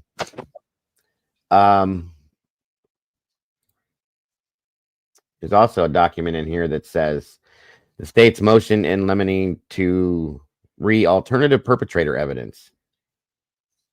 Huh. It says if the defendant proffers evidence which merely tends to mislead the jury that another person committed the crime, or the evidence is not relevant because it does not tend to make the defendant's involvement more probable or less probable, then it is within the trial court's discretion to find the evidence admissible. Okay. Yeah, that's why I'm going to have a show on this, because there's so much different stuff in here. It's crazy. Oh, I see what you're saying, Mom. Sorry. Mom said that was my question. Did she create that for a thumbnail, or was that image in a doc? Oh yeah, it was. Where did that? Yeah, that is a good question. I wonder where the image actually came from, because I didn't find the image in the document. That I don't know. Yeah, it didn't give a link to that, or did she just put it together? I see what you're saying, Mom. It's a good question. I mean, it wouldn't be hard, I don't think, nowadays on a computer specifically to put something like that together based on what you know, but it had measurements and stuff on it. So, where'd that image go? Hold on, Brian. I'll show you again. 1 second. This one here. I mean, it's pretty accurate. I'll say that much for a small model of it. It does show it. Yeah, I see. That makes sense, Mom. I get what you're saying. I didn't think about that either. That image right there, Brian, that's the house. But there's measurements and everything. 35 by 48 by 52. And it's going to be on this table in the courtroom with these wheels on it. That's how they're going to bring it. So thank you, SRB. And Mom said, no reason to be sorry, love. She's always so sweet. Sweet. How she would say it. Sweet. I was like, yikes, I don't know. I just thought it was like, what is that? Yes. What I don't know about receipts. What is it supposed to mean? That's what I just read you, Brian. Were you not listening to me? No, I'm just kidding with you. Oh. Mom says there is an app you can use. There was a girl building them in Murdoch case. Yeah. And people were stealing her shit so she could. Oh, wow. See, that's what I'm saying. And I'm worried that people are going to do this so that they can put this together in a 3D file and print these. And that would, to me, you don't need to be doing that. You know what I'm saying? That's like highly disrespectful, in my opinion, to the victims, being that this was their place of rest, per se. Sadly, I hate to say that, but you know what I meant. The last place they were when they became deceased, it would be just disrespectful for people to print this out just to have it. Do you know what I'm saying? That makes me stick a little bit, to be honest with you. Thanks, Mom. I didn't know that. Yeah. I don't think Jules would ever do something like that. I really don't. Rose said it's on the last page in the doc you was reading. The actual, like, the doc, the picture? Really? I didn't see it, but okay. I'll go back here. Hold on. Thank you, Rowena. Thank you, Miss Rowena. Where did it go now? I just had it. Here we go again. Oh, there it is. Okay, thank God I don't have to go that far. I really can't. I don't even want to count how many, but there are so many documents in this case. It's insane. I've never seen a case that has this many documents. Why can't they just put it by year and just... Yep. Thank you. I mean... I think I said that last year. Like, just year it out, and we can click that year and scroll down, and that's that. You know what I mean? And then the current year, just put it by month. Uh-huh. Because there are literally that many. If you guys have never seen this, there we go. Where'd it go? Here it is. Right there. Okay. Scroll down. Oh my God. Oh, there it Yep. is. Amen. Thank you, Thank bro. you, honey. That's States Exhibit S1. Bingo bongo. Wow. I still can't get past it. That's crazy. Never seen. You learn something new every day. That's all I can say. Okay. There we are. Thank you, Miss Rowe. I have 33-inch 3-ring already. Jesus. I'm not being an. Oh, I know that, Mom. Oh, But yeah. you would never have to say that. Nobody No. thinks that at all. I just find it odd. A pro defense is only person to post it. Probably. I don't know. She posts everything. I think that comes on this too. That's my thought, at least. Everything I've seen, but I don't know. I don't know. Okay, SRB. This case has a lot of first time, this first time, that. Yes. Good point. Good point.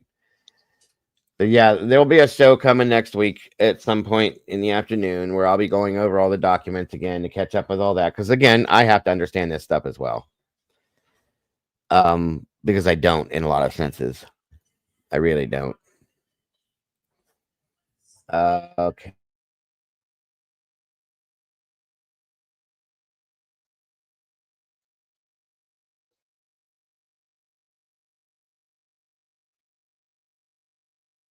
Okay. Thank you, Ro, for telling me that. The prosecution wants to present this crap into court. I'm guessing that's what it's all about for witnesses, Cap. So I don't know. It's gonna be interesting. Yep. I agree. Okay, now I did want to bring this to you guys next. 1 minute here. For anybody who didn't see this.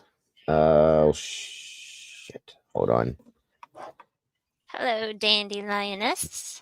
Welcome A to. little bit of everything. What's that? They asked what's being discussed. I said a little bit of everything. Just catching up, updates, stuff like that. I haven't done an afternoon show and done all this other stuff. It's been a while, so that's where we be.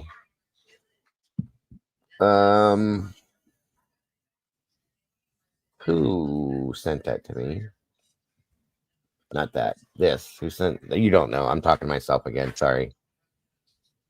I don't know, Brian. That's kind of the question. Say it again. He asked, what is the model supposed to do? The model is there, Brian. Based on the document that I read, the model has been created so that the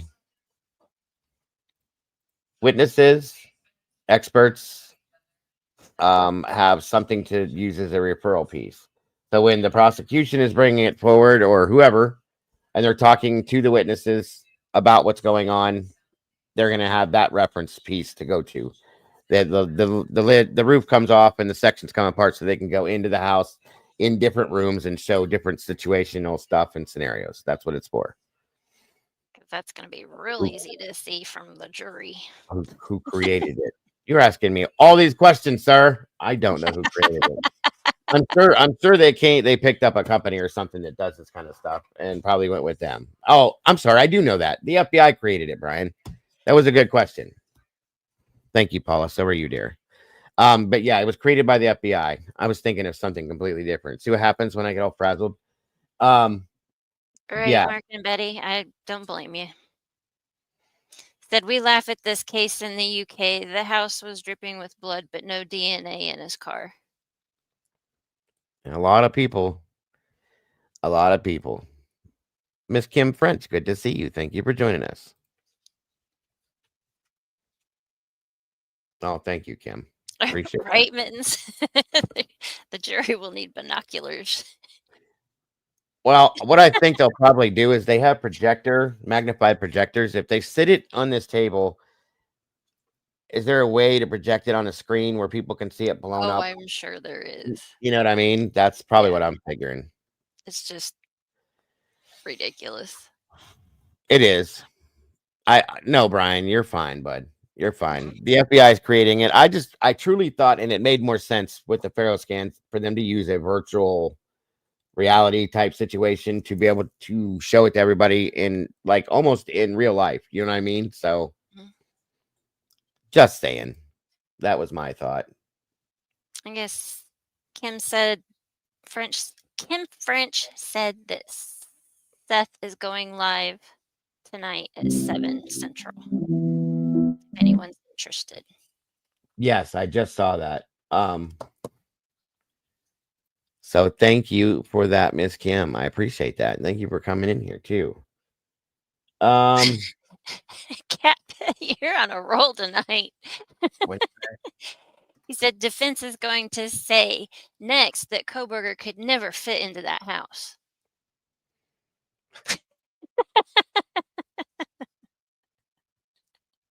You're killing me today, Cap. But yes, that's probably true.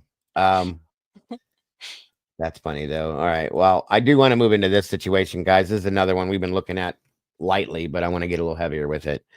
Aubrey Woo. I don't know if you guys are familiar. We covered her missing poster. I know I put it out. Doodle probably did. I would imagine Arctic did. Mom may have talked about it too.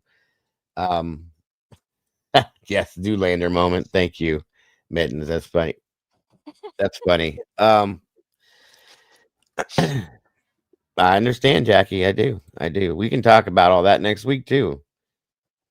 I believe that is exactly what the document said, right? Absolutely, Ray. Well, thank you, Brian. I try. I do really try.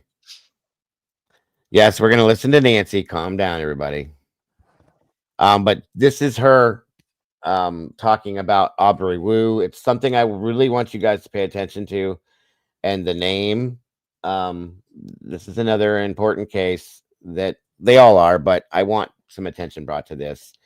I was talking about this earlier today, and then SRB brought this up in the chat too. So we're going to check it out. So here we go. Let me know how the audio sounds and how everything looks, guys. Thank you again for being here with us. We appreciate you very much. Off we go.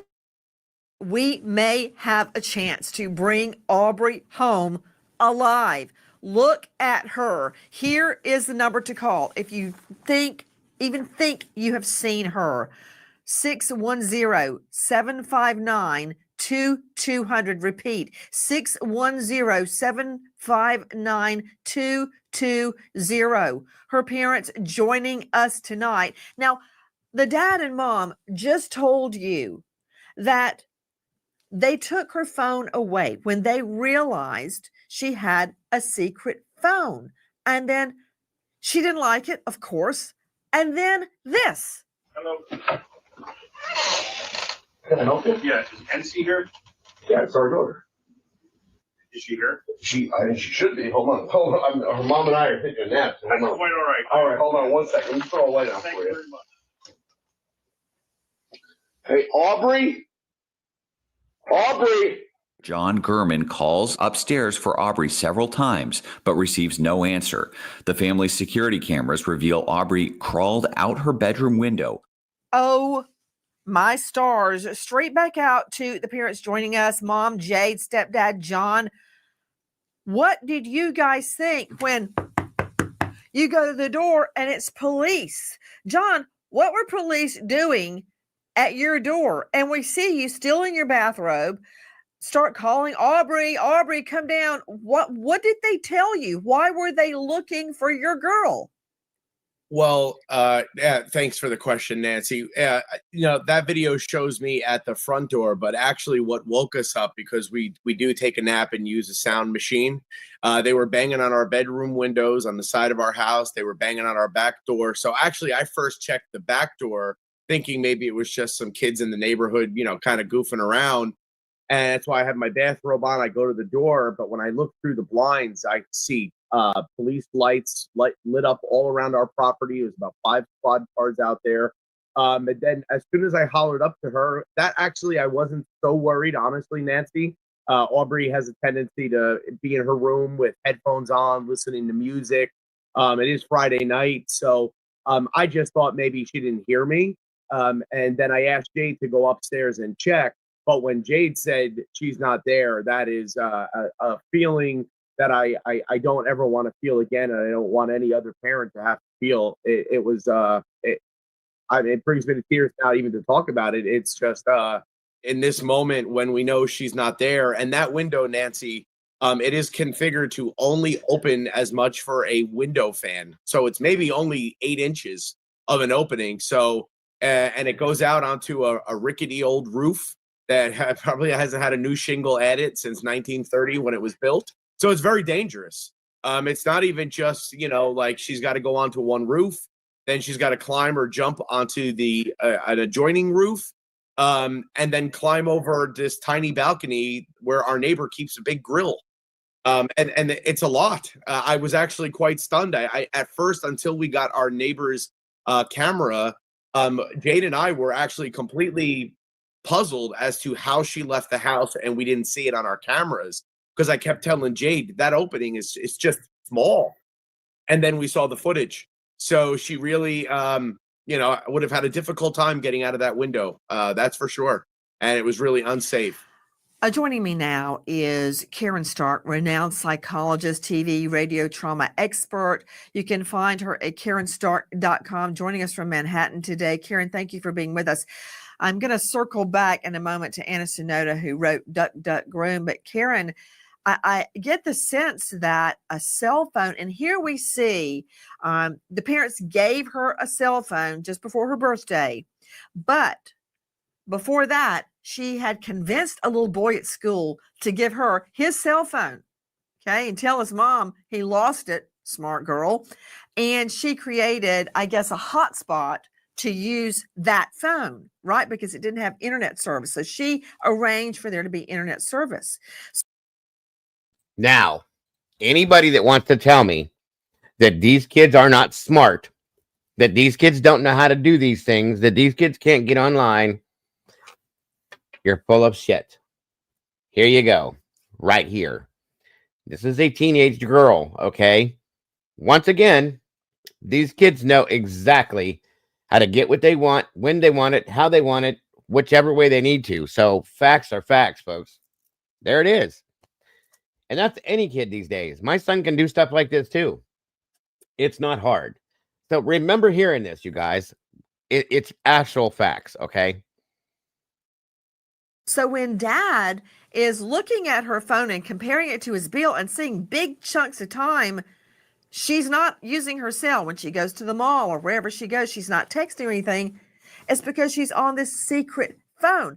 And what I'm getting at with you is, I swear sometimes I feel that cell phones, the internet, TikTok, adults do it too.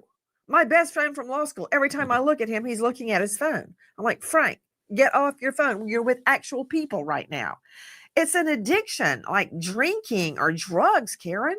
Without a doubt, Nancy, phones, anything with social media, that's taken over our culture. That's how everybody who is young interacts with each other. And here we're talking about a really smart little girl who understood how to get around rules, who was rebellious. Maybe she felt that the constraints were too tight on her. None of this is unusual for a teenager, but keep in mind that their brains are not fully developed. They really don't understand things in a complex way. It's black or white. So here she is, and she is manipulating the system and believing that what she's doing is okay, that she doesn't understand negative consequences. You just don't. That's why it's so hard to get to teenagers. You have to be able to talk on your level. And now that phones have taken over and everyone is constantly looking at them, that's the whole culture when it comes to your children and everyone's children. You know, Anna Sonoda, she's right. Anna, this is what I've learned. There's no spanking, no hitting, no go to your room. at our home, if we want to make a point, which is, I've got to say, let me knock on wood, is rare because the twins are super, well, they're practically perfect. I'll just put it that way. But that's what these parents thought too. They had never had trouble with her. She's great grades, sweet, loving the works. But if you take their phone, it's like you've poured acid on them. I think it's some sort of an addiction. And the way that she behaved, the way she reacted when the parents took her phone is entirely normal. She was angry. She went to her room. She came out that evening. She had a very quiet dinner, went back to her room. And the next morning, the cops were at the door when the little friend can't find her. Yeah, and Nancy, everything you're highlighting here indicates that this is a normal teenage girl. We love and appreciate you too, Miss Paula. Thank you so much, dear. And normal teenage girls have struggles. They have challenges, whether in their homes or at school with friends, and just with their own identities as they're going through adolescence. So it's not uncommon to see that teens will turn to the internet and apps and people that they meet online for support, for validation. And unfortunately, predators are well positioned to arm themselves in a position of availability in the space that's available to them. Even still, parents look and think, oh, well, my child's at home. They are safe because they're not outside. But all the while, they're accessing the internet from the comfort of their bedrooms or their homes themselves. And this is a risk factor that all families need to be aware of, just like this family was aware of it. That's why they have parenting controls. And unfortunately, no level of monitoring is enough when predators know exactly how to. That's exactly it right there, Dandy. And thank you for making that statement. Our kids and our grandkids, they're very smart these days. Absolutely very smart. Stupid, like crazy smart. Dangerously smart. There's the problem, though. With the intelligence that they have, they don't have the other side of that, which tells them how dangerous the situation can be. And they don't want to believe and hear when we as parents or grandparents tell them this is not something, because, you know, kids do what they want, or they try to, that a certain situation is not what you think it is. It can be very dangerous these days. The kids don't want to hear that. They don't use that intelligence for that side of it, unfortunately. And that is what's been going on in a lot of these senses, just like this. So, yeah, it's a very, very good point, Dandy. Thank you for that. Infiltrate the minds and spirits of our young people. Hello. Can I help you? Yeah, is Nancy here? Yeah, it's our daughter.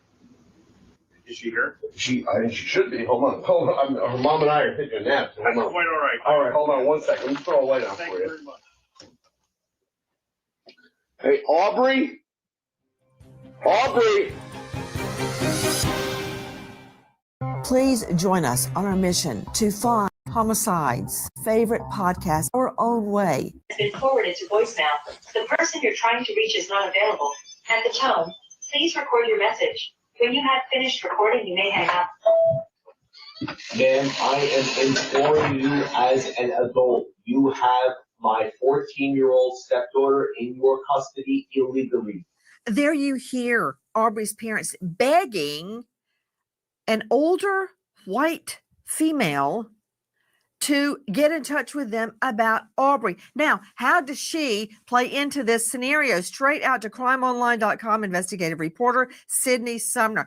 In a nutshell, who is this woman, Sydney? Nancy, so we believe this woman just happened across Aubrey. So Aubrey has left her home. It's dark. It's cold outside. This woman just happens to spot her, ask her if she's okay, and Aubrey tells the story of having left her abusive home and needing someplace to stay. So this woman is acting with good intentions, maybe not the best intentions, but she takes this young girl into her home thinking she needs help. Listen, About half an hour after the woman says Aubrey left, another woman spots Aubrey hitchhiking near the Ormrod Quarry. 15 minutes later, Aubrey appears again, this time on surveillance at a Wawa convenience store. Aubrey is still wearing her blue sweater with red sleeves, black yoga pants, and her white Billie Eilish sneakers, but she also has a gray beanie and a bag she did not leave her home with. Aubrey appears to be alone. Straight out to Aubrey's mom, Jade Woo. There's no doubt in my mind that that is a photo of Aubrey. Yes, that's right. Now, when was that photo taken as it relates to when she left the home through the window? This picture was taken by Wawa convenience store at January 11th, one day after Aubrey left home, 9 p.m. at Whitehall, which is 30 minutes away from our home in Palmer Township. So we know she was alive the next day. So who is this woman and what does she, if anything, have to do with Aubrey? Listen. Using the phone number Aubrey contacted her boyfriend from, Palmer PD tracked down the woman Aubrey is believed to be with. The older woman lives in a wealthy area of Allentown, more than 20 miles from Aubrey's home. The woman recognizes Aubrey's picture and admits the teen was with her but ran away just a few minutes ago. The woman claims she crossed paths with Aubrey on the street around 9 p.m. Friday night and invited the teen into her home as she was not dressed for the weather. All of this because her parents take away her cell phone. Joining me now, the director of operations. And you know what, you guys? In my opinion, Aubrey is a victim here. So don't take what I'm going to say as being mean to her. But kids, teenagers especially, are very manipulative. Okay? So because she lost her cell phone, she's very angry, very upset, and she runs and tells other people that she comes from an abusive home, blah, blah, blah, so on and so forth. And people play into that. I would. If a child come to me and told me this story, they can be very, very, very convincing. And goes to this woman, says that to her. The woman believes, of course, because you want to believe a child. We all do. And there again, she runs off again. And this is dangerous, okay? Because there's no way to know, true or not true, what the true story is. Anybody that has a heart wants to help this child, hearing her talk about being from an abusive home, she got away, blah, blah, blah, so on and so forth. That's scary. This is scary, okay? Very scary. And that's true. Nowadays, if you tell your kids no, it means that they don't like that. They don't like no because a lot of kids have gotten what they've always wanted. Thank God mine weren't not like this, okay? Because I know a lot of parents who have kids that have been like this. They still do it in any aspect, guys. They do because they want their way. I did it in a sense. I manipulated my mother in some ways. A lot of us probably did. But nowadays, with everything that goes on the other side of things, guys, that we always talk about, it's dangerous now to do that. You know, kids can't just run away and go hang out and be okay anymore, okay? It's a bad thing. And you're hitchhiking, you know, like, no. And the wrong person is going to see you sooner or later. And that's what scares me with this stuff. USP, a nationwide security who leads a team of investigators who specialize in finding missing people. With me is Brian Fitzgibbons at USPAsecurity.com. Brian, at the beginning, I was highly suspicious of this woman, okay? A middle-aged to older woman living in some wealthy enclave, sees Aubrey. Aubrey gives her a hard luck story. The woman takes her home, believes the story, and before the woman can contact the parents or anyone else, Aubrey runs away. Now what do we do, Brian? Exactly. We're talking about out of the frying pan and into the fire here. What likely the next step needs to be is to forensically look at this woman's cell phone, see what apps were downloaded, what was logged into. We have to believe that Aubrey used her phone to communicate in multiple ways with multiple people. And that's the next hard lead in this case. Alicia Kozakevich joining us. I want you to hear this, Alicia. This woman, though, believes that we are physically abusing Aubrey and is preparing to turn her over to people from out of the state of Pennsylvania to get her out of here. This woman, they said, she seems like a nice older woman. That woman is convinced that we beat the out of to torture Aubrey, and she thinks she is helping Aubrey. This kid is connecting the dots after talking to her friends, realizing she ran away and that she's manipulating this old lady. But the old lady keeps hanging up on me. She won't answer my calls. I'm texting her frantically.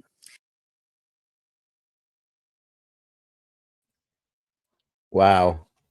That is just wow. I do have another part of this I wanted to show you too. Hold on. I guess Nancy's thing had run over time as well, but this is another one where the parents actually come on panel here for this one. All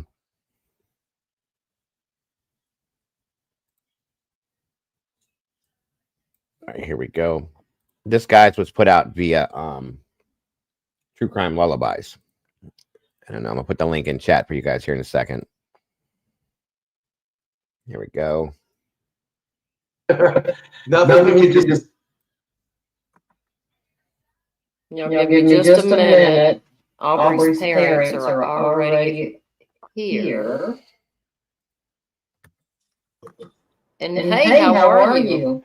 We're doing well. How are you doing? Thank you for having us on. No, thank you for coming. Any chance to talk about Aubrey? We're all about it. Yeah. Have y'all had any news today? Like anything? Yeah. Nothing we can discuss, but I can tell you today was one of the most productive days in a very long time. Well, that's good. That's good. Yes. I'm happy to hear that. Yeah. So yeah. And I see your page is growing, like it's growing super fast, which I knew it would. Yeah. Really, we're very blessed. There's just a tremendous amount of people that support Aubrey, and they're helping us, push this story across the country. And for that, our hearts are touched. That's all I can say. Yeah. So when did y'all start the page? The current public one we started on Saturday morning. So we had a private group, and what we were hearing, and it was going really well. But I think the challenge people were having was they couldn't share content out of the private group. And so, and it's funny, we got that feedback when we were at like 100 people. And at 100 people, I said, oh, I can't, because you can't go private back to public on Facebook with a group. No. And I kept trying to explain that over and over. But then as it got into the, 1,000, then close to 2,000, I could see the challenges we were having penetrating through out to the, a larger audience. So we just one night, I guess it was Friday into Saturday, Jade and I sat down and said, okay, we're not going to go to sleep tonight. We're just going to start moving the content from the private group to our computer, then get the public space built, add all the pertinent content. The thing that seemed to really help get people on board with us was we did this like very raw, unfiltered 2.5 hour live, just us talking to the community. So we pulled that in as like our starter. And then from there, we just started inviting and begging. It definitely worked because, I mean, like I follow a lot of missing kid cases, and I had no clue about Aubrey until Monday. Like today's same here. What is today? Wednesday? Mm-hmm. So it was Monday when I found out about her. And, okay. Like, yeah, and it's people just like you that we were trying to reach, because that's what we were hearing from people. They were like, if I could share this, I have a friend of a friend of a friend, and this we could really get the right attention. And so just listened. That was the number one thing I think we did. We listened to the feedback and went from there. But I'll be honest with you. I mean, between the two of us prior to this, I think we had a combined 200 contacts on Facebook. Like, we're not big social, and Jade is much more than me. We're not big social media people. We're very quiet and private. But we understood the power of social media. Yeah. And so, you know, while we're a little bit limited, we're on just Facebook for now, and everyone's begging us to get on TikTok and all these other platforms. And we're trying. We made our first TikTok last night. And I also made a post, but it already got took down for violations of TikTok standards. And I don't even know what those are, because all I did was write a note that was going to Aubrey. And that's what got pinged for the violation. So, you know, we're just hoping here that, you know, our goal is we just spread the word to people. And from there, we now know that the police, you know, again, like I said, today was a fantastic day. Really heavily in contact with them. Yesterday, I went to the police station by myself in person to extend an olive branch, because we've definitely had some separation for too long, way too long, honestly. Yeah. And so, but when that was going on, that was sort of our impetus to really get loud in the community, really make sure people understood the particulars around, someone having Aubrey. Like, there was a lot of opportunities where Aubrey should have been home in under 24 hours. Should have been home in under 6 hours, honestly. And for that, we're heartbroken. We're living this nightmare, and we're not going to give cover to these adults who made decisions for Aubrey that now may have her life in extreme danger. And we're going to make sure that they're held accountable. The community helped us raise money to get a lawyer who is fantastic. I mean, she's been on vacation for a week and in nonstop communication with us, because the world is coming after us. These people are trying desperately to silence us. They don't want us to tell their part in this story. They want to go on with their lives on the ski slopes of Colorado having a vacation, and we're not going to let them. Not at all, because Aubrey matters, and they're going to be held accountable. I want our community to know what they did, and they can sue us into oblivion. That's none of that matters more than Aubrey. So I agree, and I guarantee you'll have a community to support y'all, no matter what you decide to do. You'll have a community from all over, not just Pennsylvania, but all over. So, yeah, and like the main thing that caught my eye was how you are standing up for Aubrey and how you are speaking out for Aubrey, because that's what parents are supposed to do. That I really appreciate John being a spokesperson. I'm devastated. I'm like, can't stop crying. And it's terrible that how could this adult keep have chance to just save her, but keep pushing her further or take it on their hands over us being parents or the law enforcement. Like, how dare you do that to my kid, of deciding her fate, or deciding you're just gonna keep her. I don't know if you guys know about this, okay? As you're seeing, there's more to this than just a missing child, okay? That's why I kind of wanted to show this to you. This is wild, folks, and it's unreal how these things can happen. Like I said, kids can be manipulative, and I'm not blaming this on her, because she's a kid. Kids do this. This is part of being a teenager, okay? It's the other people that got involved in this that shouldn't have.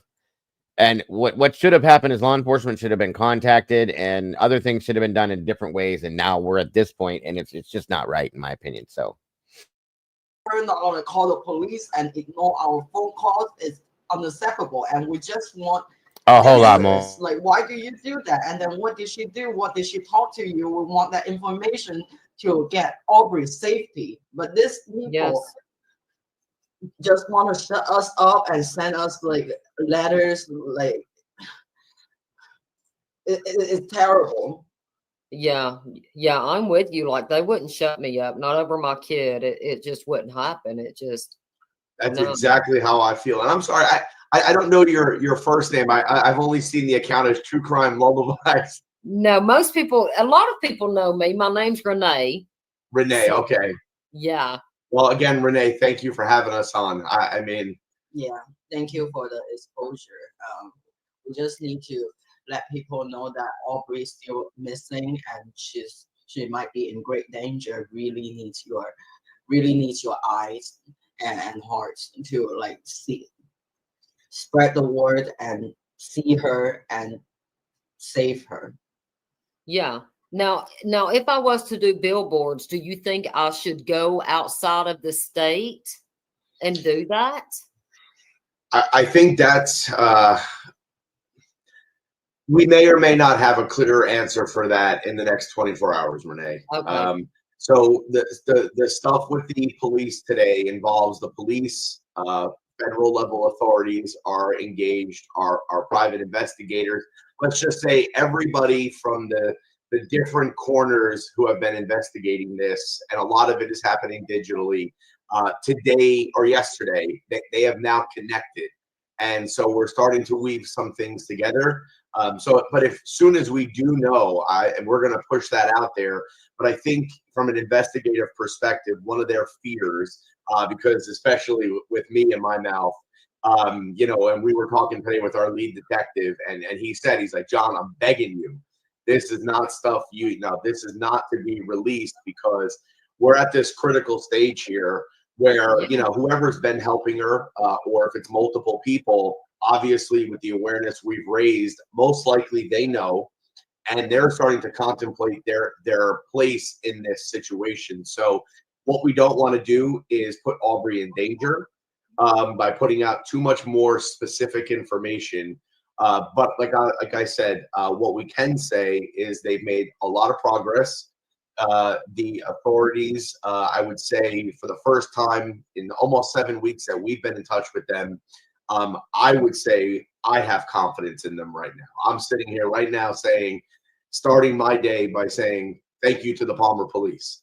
There's a lot that they're doing that is very, very comforting for us, because we haven't had any idea where she could be. The digital stuff that we've gone through, you know, I think there's a quote out there people or Nancy Grace used it last night, California to Saudi Arabia. That's our net. That's not even a joke. Behind the scenes, the accounts that we got into, the conversations we read. I don't know if you guys understand what he's meaning by that. What he's saying is the digital evidence, the range on internet, social media stuff that they have to go through is from here to Saudi Arabia, guys. That's insane. That is insane.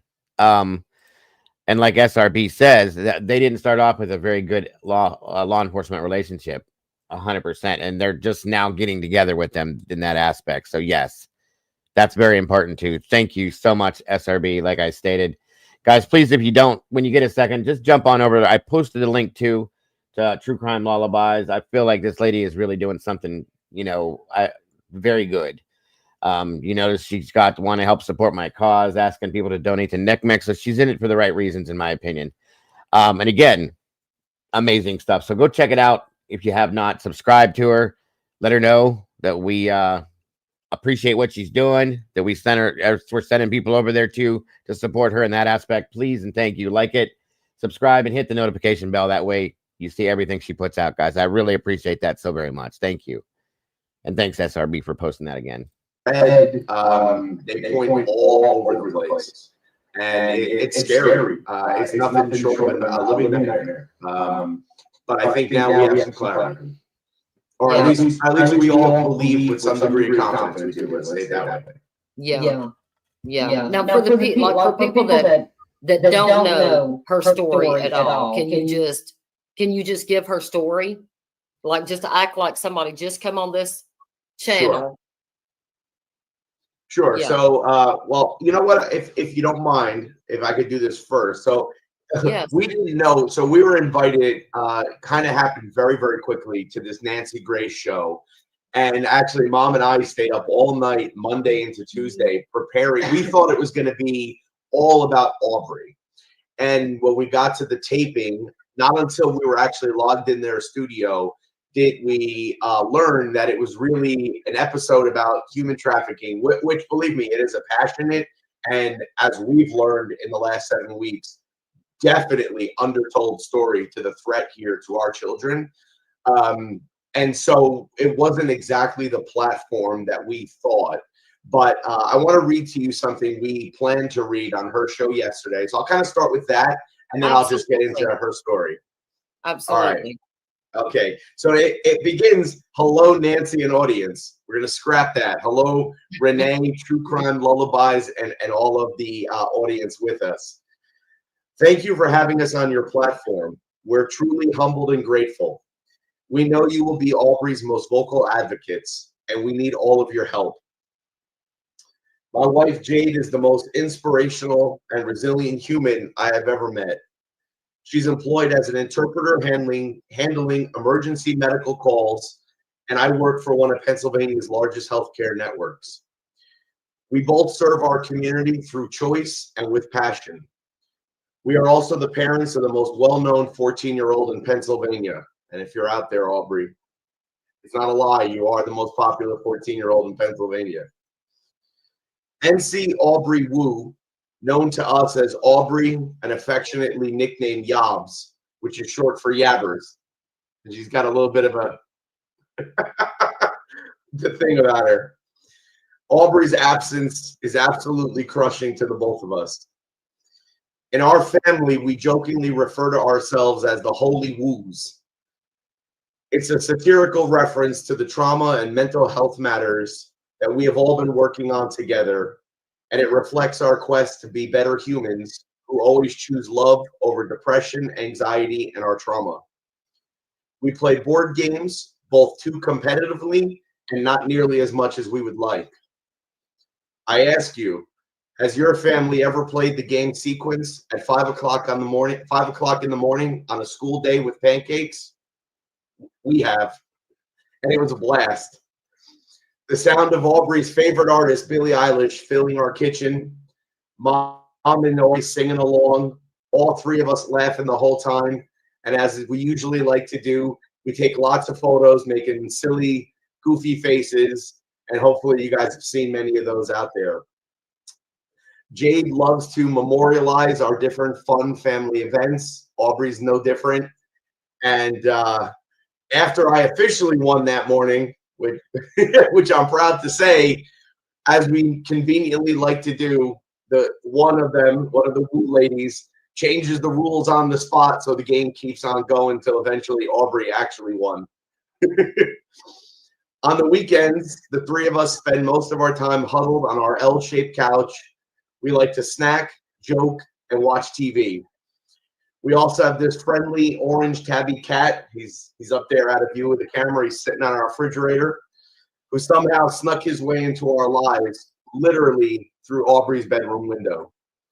And Aubrey named him Orangey because, well, why else? He's an orange cat.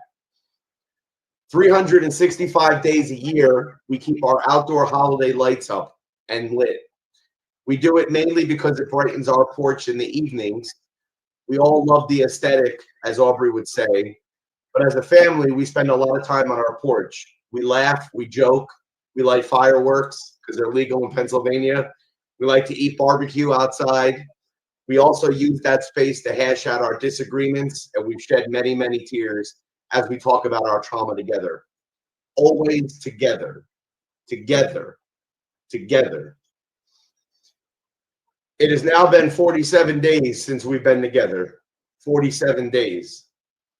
Our home is quiet and full of tears. Enough tears for 2 lifetimes.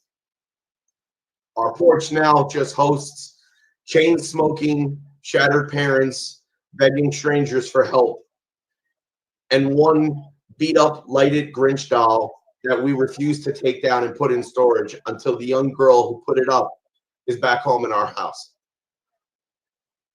The night before Aubrey left, we ate Popeye's chicken parked in our car, the three of us stumbling our way through a conversation once again centered around another incident with an older male who violated both Aubrey's body and mental health.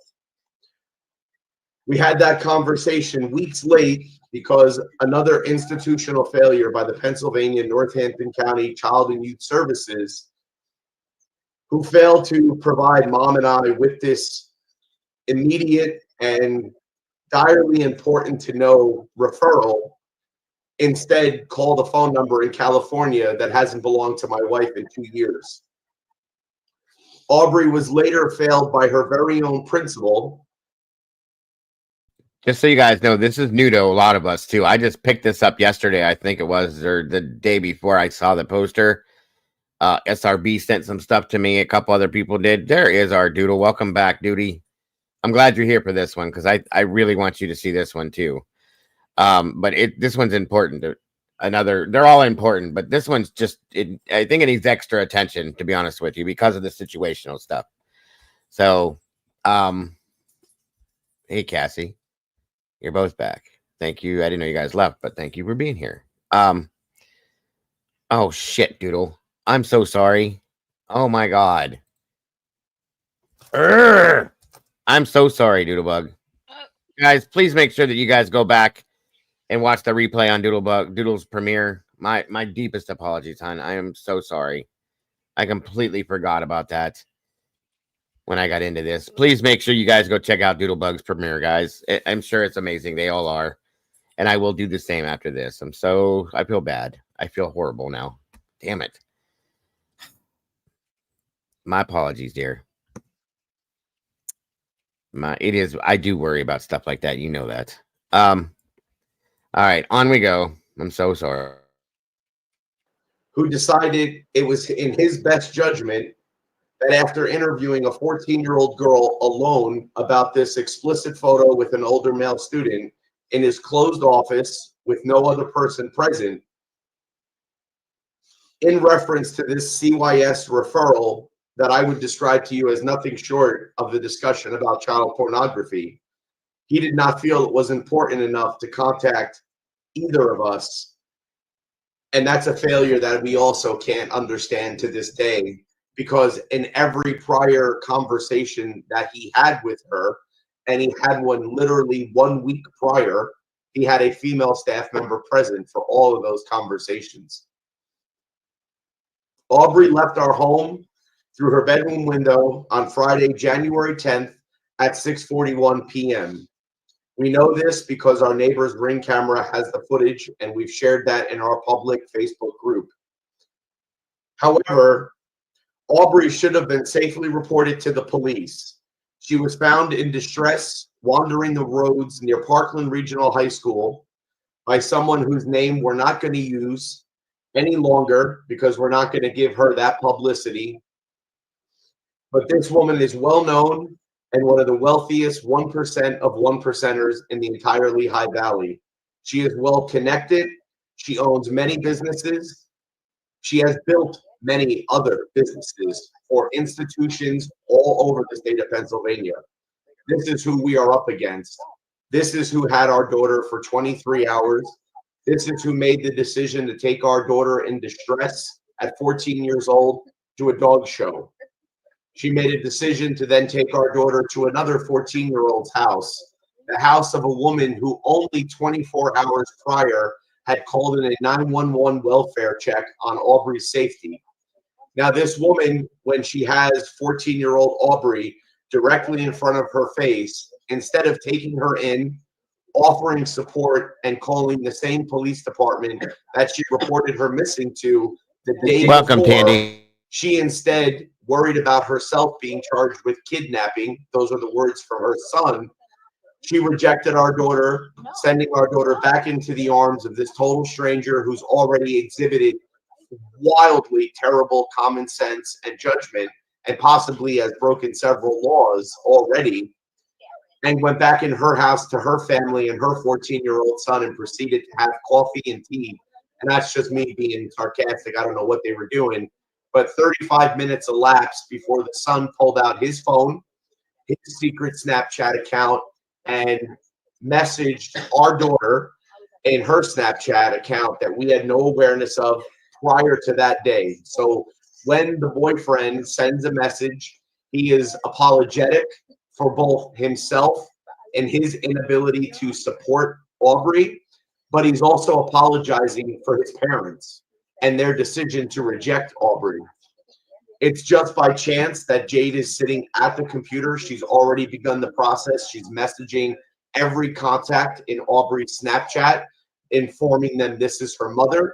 It's 24 hours. She's not been home. If anybody has any information, please help us. Please let us know. Please get a message to Aubrey. So with this stroke of luck that we have, we then make contact with the boyfriend. We don't know of his existence till that phone call. I just want to be clear.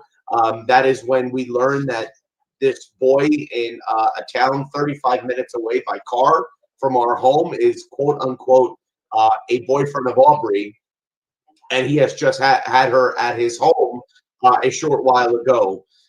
We don't have a long conversation with him. His parents are in the background, but in one of the oddest things about that in my memory now, they never got on the phone with us. And I now understand why they did that day. We were just panicked and really trying to get and understand what was going on. But subsequently, we did try to call those parents to understand their rationale behind rejecting Aubrey. And when we were rejected from them, we did continue talking to their son through text message. He then shared with us about his mother screaming at Aubrey, screaming at the woman, insisting they get away from their house. And this was, again, somebody who called in a welfare check 24 hours. She cared so much about Aubrey 24 hours ago that she called in a welfare check. But when she had Aubrey at an arm's length and could have put loving, caring arms around this young girl, brought her in her home, and simply called 911, and it would have ended. She chose self-preservation, I suppose, of whatever she had to hide in relation to this matter. However, we were able to get the phone number of the older Thank you, lady, Brandy. from them at that time. So we cut short the phone call. We began contacting this woman who had what we were told initially was Aubrey was sleeping on her front lawn in the middle of the night. So we're thinking she was probably trying to help Aubrey and was maybe just gave her shelter for the night. Don't know exactly the details at that point. They don't matter. We're calling. I'm talking, leaving messages explaining where her parents, the police are already looking for her.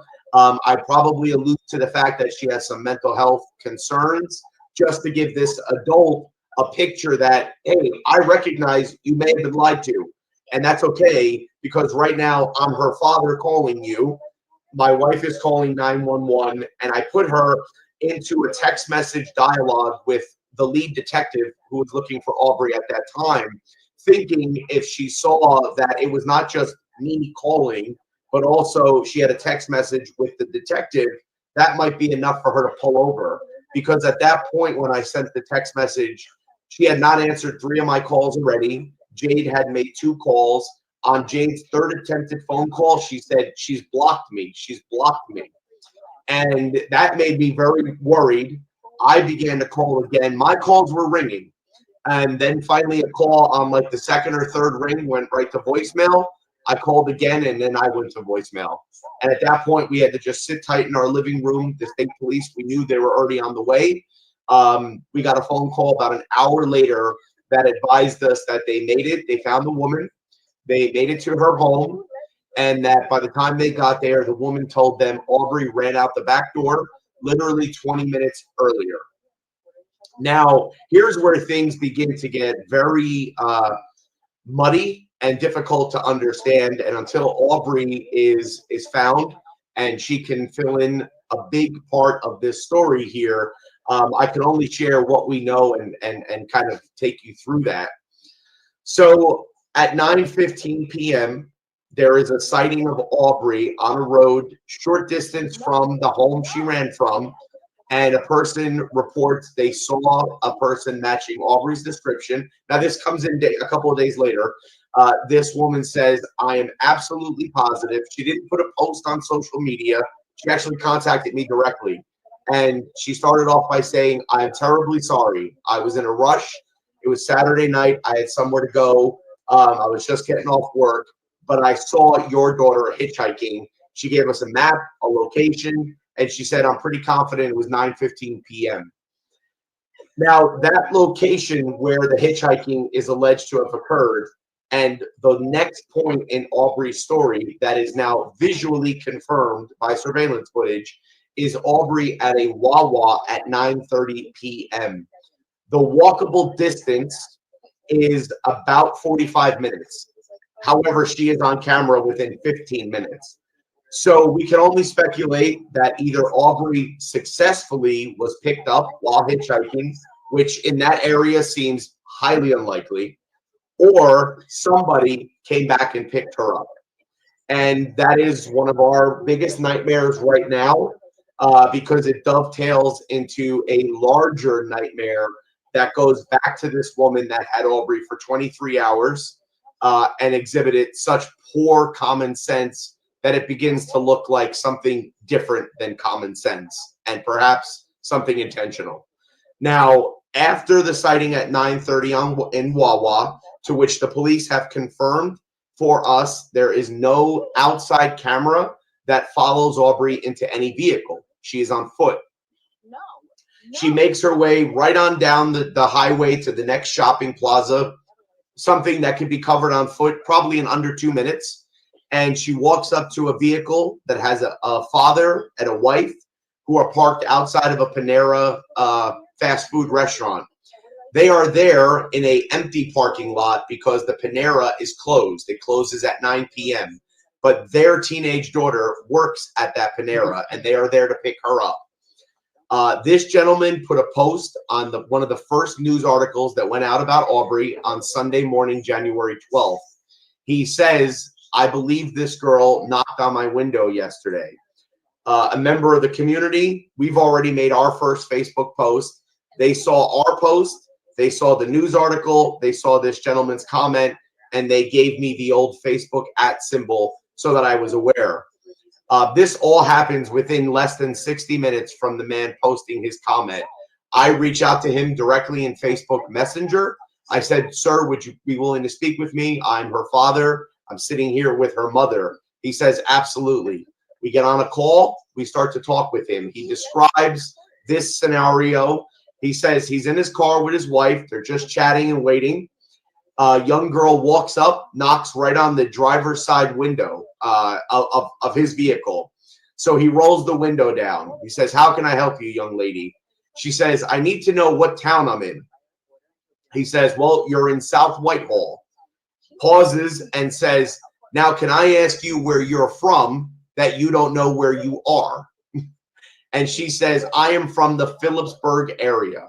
Now, Phillipsburg is a community in New Jersey that is on the border of Easton, which is the Palmer, where we live, is a suburb of Easton. So many people in this area interchangeably live in Phillipsburg or Easton or Palmer through the course of their time, right? It's a very tight-knit, it's almost like a brother-sister relationship between our two communities. So it's not surprising that Aubrey would say that, because on one sense, she probably doesn't want to be identified as Aubrey, but in another, it's just people in this area might say something like that. It's just not that uncommon, actually. Yeah. So when she says that she's from Phillipsburg, it is a very popular city. The guy knows where that is. And he says to her, well, what are you doing out here? Where are you heading to? And Aubrey proceeds to tell him, with a little bit of Aubrey attitude, I guess I would say, that Justin shared with us, which for us, we knew right as he was describing it. We said, that's Aubrey. That's Aubrey. No doubt it's Aubrey. It's both endearing and very identifiable as Aubrey. Let's put it that way. So he says that she says to him with the hubris of a 14-year-old that I'm hitchhiking my way to Reno, Nevada to go see my grandmother. And he then says back to her, well, are you trying to tell me you're going to do it dressed like that? Because, young lady, you're going to probably freeze your butt off. Fair, and it's a fair comment because it's about 20 degrees. And as you've seen on the Wawa surveillance footage, if you've seen those images, she's just wearing leggings. Maybe there's a pair of pants underneath it. She has a sweatshirt and then a hoodie underneath the sweatshirt. So she's dressed with double layers, but outdoors in the Pennsylvania winter, that ain't cutting it. You ain't gonna be out there long before it's real cold on you. And so with that, his daughter kind of simultaneously jumps in the back seat of the car. So Aubrey starts to walk away. They start to drive away, and he gets maybe a block or two away from the parking lot. And his wife and daughter turn to him as a grown man, not to be condescending or negative about him, but they were like, "Dad, don't you think that's kind of weird?" And he's like, "Well, I don't know. She looks a little older." He told us what he felt was the case. Was maybe, he thought she was 18 or older. He did say that to us from appearances. He said her face was a little bit flush, but he thought that was either the cold and what he thought why she was there was, he said, I just thought maybe she was with a boyfriend or a guy and they kicked her out of the car, like maybe, a young couple had a fight.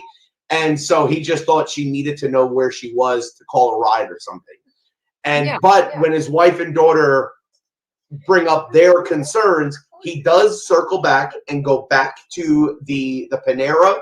He said that he was back there in less than 10 minutes and there was no sight of Aubrey anywhere. And that is where our story about Aubrey Woo goes completely cold.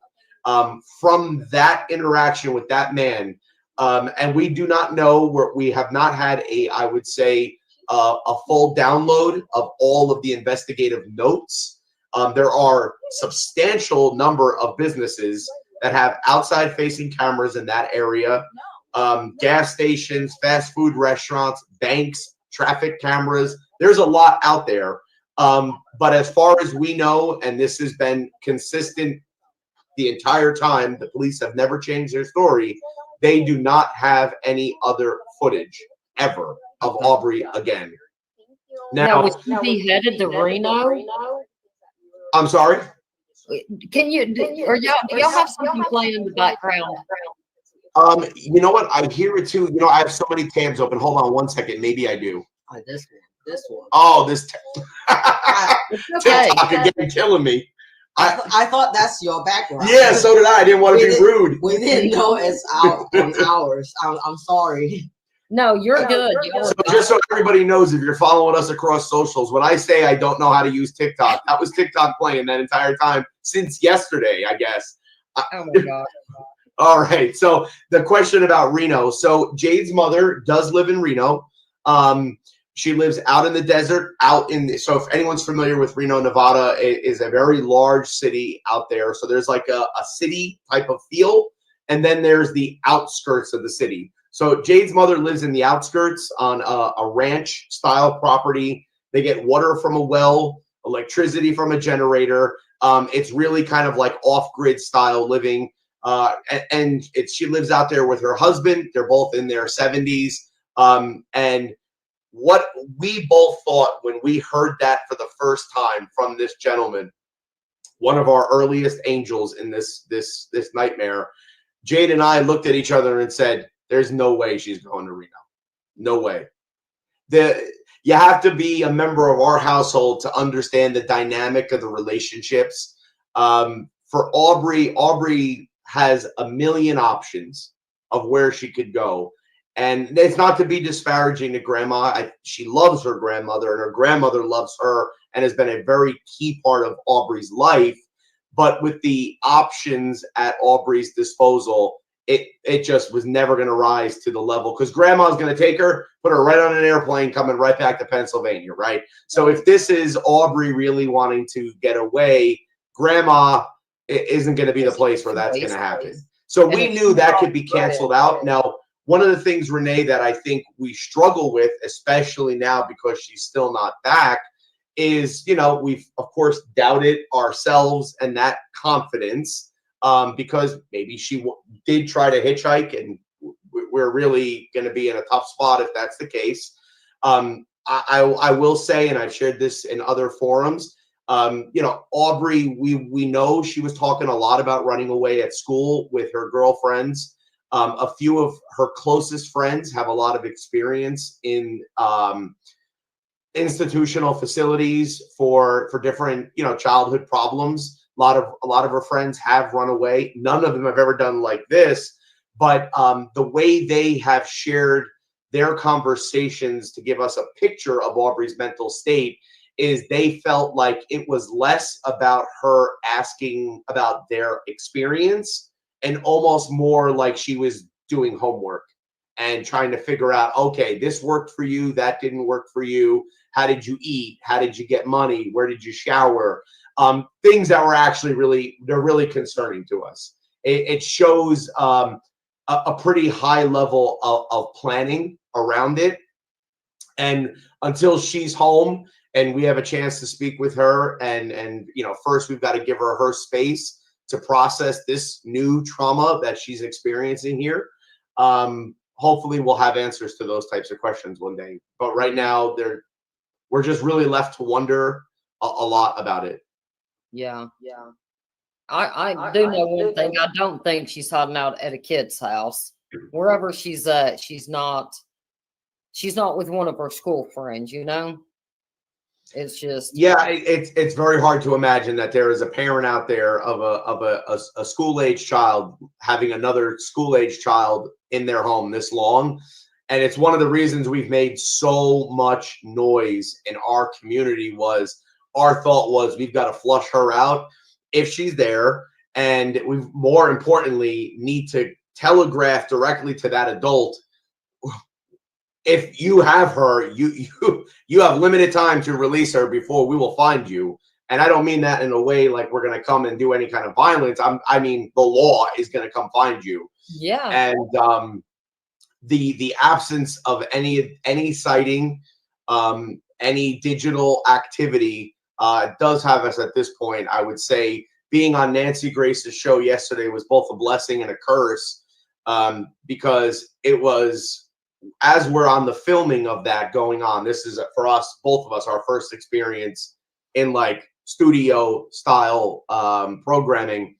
And we had no idea what the topic was. We didn't know it was going to be about human trafficking, but hearing the story of a 13-year-old girl who was lured out of her home and then murdered while we're sitting there worried about where is Aubrey is a feeling I can't even describe. Like, we had no idea what that was going to be about, and then to have that happen. And I'm not trying to disparage Nancy. I think what she's doing is we need 1,000, 1 million more Nancys educating Americans on what in the hell is going on in this country, and the people that we are allowing to keep walking our streets, keep interacting with our children. Our story is a tragedy. Aubrey's story is a tragedy. She has been preyed upon on multiple occasions. We've been lucky enough. She's been brave enough that we've been able to identify those individuals. We've been able to go to the police. We're not street justice type folk. We took every incident to the police. We've turned in cell phones. We've turned in ample evidence. I have most recently picked up a phone myself and called one of these men and let him know he was going to be in bracelets by the end of the night. To this day, February, whatever the heck date it is, I don't even know what it is, but he's still walking the streets, still. And this is a 25-year-old man who picked up our daughter about a week and a half before her 8th grade graduation, while she was in school on a website, a dating and chat website. She made plans for this man to come pick her up at her grammar school. Now, Aubrey, like most kids in this area, they ride school buses. There are protocols for who can come and pick up a child from that school. The security guard is outside the school. They walk the child to the car, and their duty is to confirm that the driver is one of the 2 emergency people assigned with authorization to take that child off campus. This security guard failed. The Easton Area School District failed. The Easton Area Middle School failed. They allowed her to get into a vehicle with a 25-year-old man who we later learned had firearms and drugs in his vehicle. He took her to a Chick-fil-A first, and then he took her to a Target parking lot, just a short, in the same mall structure, and they were there for 1 hour. And before we went to the police, that was the only details that Aubrey was comfortable sharing with Mom and I. But we know as adults, there's more to that story. So we brought her to the police station. Coincidentally, the same detective who was leading the missing persons case was also the lead detective on that case initially. And that's one of the things I think that speaks to the challenges we've had and they've had with finding Aubrey. Palmer, where we live, is a very small community. We have a very small police force.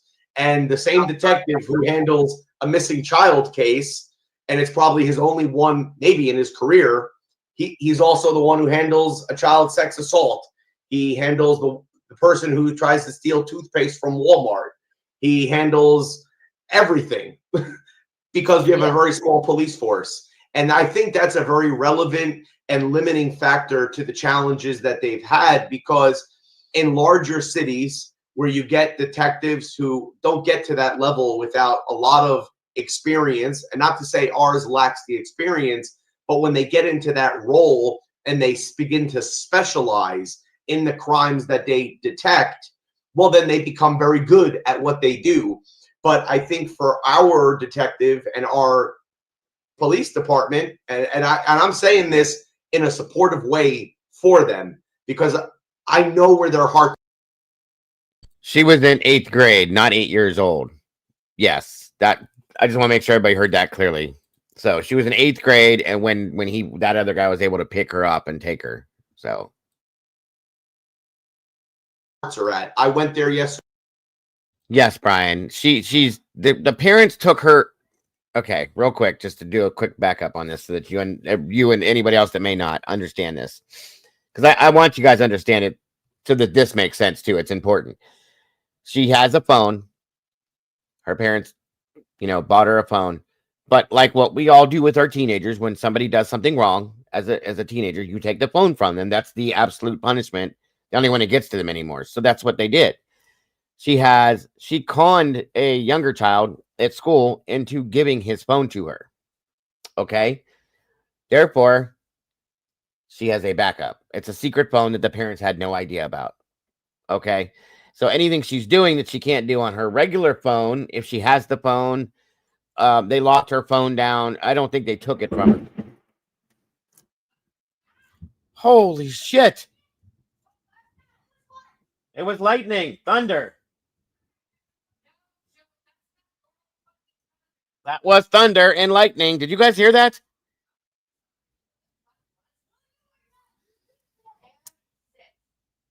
That was thunder from outside. It sounded like. Holy shit.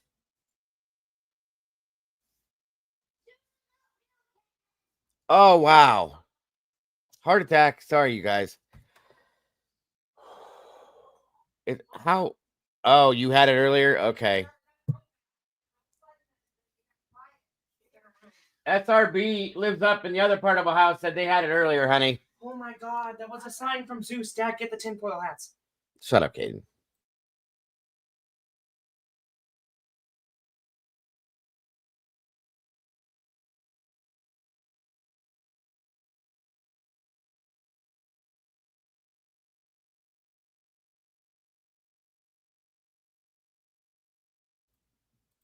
Okay, let me catch my breath. They're about to give me a heart attack, and it's downpouring right now too. It was just perfectly fine. It was about 50 degrees outside, and now boom. Anyway, I'm sorry, you guys. What you heard was nothing from what we heard. Like, my wife was in there like, what the fuck was that? So yeah, my mother-in-law came out of the bedroom. Caden came out, everybody. Anyway, I'm sorry to interrupt this, you guys. Okay. What was I saying? Oh, the phone. They have her phone locked down. They may not have taken it from her, but they have it locked down so she can only get into certain things. Because of that, she went and conned the child out of the other phone. Okay, so she has another phone, a secret phone, to be able to do all these things on. That's how she was doing this. By the way, if I disappear, you guys, because now it's storming like you wouldn't believe right now. You know why? Okay. Yeah, they had a parental app on it. That's what it was. Sorry, I should have just said that. Yeah, it was a little scary, CZ. I be us over here. Yeah, thank God we're inside. I agree with you on that one. So if this just fuzzes out, guys, it's how the internet is here. So anyway, It's windy here too now, SRB. Thank you for sending it my direction. I appreciate you. Anyway, so that's the deal, Brian. That's the whole situation. She got mad. She ran away because I think they did take the phone from her at that point or something like that. But she got mad. She ran away. And that's what you've been hearing from that forward, Brian, just so you understand. Yesterday and talked eye to eye with the sergeant of the detectives. And I was apologetic for the way I've behaved in the No last worries, 2 buddy. weeks. I was apologetic for sicking an angry mob of supporters in their direction. But I also told him I felt it was necessary because I needed to raise a larger awareness in this community that they might be outgunned by the bad guys right now. And they need help. They need support from our politicians, our state level police, our federal level police, because the Lehigh Valley is under attack. Okay. And I know this is a national audience, but I want to be very clear. In the Lehigh Valley, our children are under attack. There are predators from New York, New Jersey, Connecticut, Pennsylvania, Ohio, and they swoop in here and steal our kids. And they bring them out to their communities. They traffic them. They have them held as hostages and prisoners. And I'm going to go on a bully pulpit here for a minute on this topic, because for the last 3 weeks, I've spent my nights and days not only on social media, not only talking to our private investigators, the community, trying to support Jade as best I can.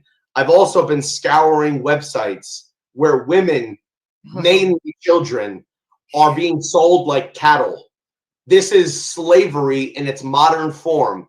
It just looks different. It's using different technology, but it is slave masters who have our children hostage as prisoners, posed on these websites as bodies to be raped by other disgusting, despicable humans who have no problem putting their cash up for the opportunity to violate and destroy these young children.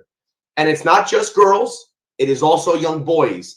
Just last night, I showed Jade an ad that was listed that had a young girl embedded in a group photo with little boxes, all the women, again, just like they're a McDonald's menu for a man to choose from. There was a girl on there who was no older than 11 years old. Absolutely no older than 11 years old. So I've been scouring those websites. I've also been scouring websites that these disgusting animals built where they make reviews, like Yelp-style reviews of how good this young kid is at intercourse, how good they are at this element of sexual activity, how happy do they seem while they're being raped and mutilated by these monsters. And it's sickening. And these websites, I wasn't on the dark web. I didn't use an Onion or Tor browser. I just used my iPhone. And it was a website that a mother gave to me. Another website that a woman who used to work as a prostitute and herself advertised on there provided to me. And I'm now up to 7 different websites. And at first, when the first person gave me the first website, what I actually thought they were trying to indicate to me was they saw Aubrey on there. And I thought it was limited to my community because the link, that was how it opened. But it took a little bit of scrolling and moving around to realize it was the whole country. Every one of these sites. I was thinking the same thing, Taylor. I literally was thinking the same thing. And other kids, too. Think about it. It makes some sense. It really, truly does.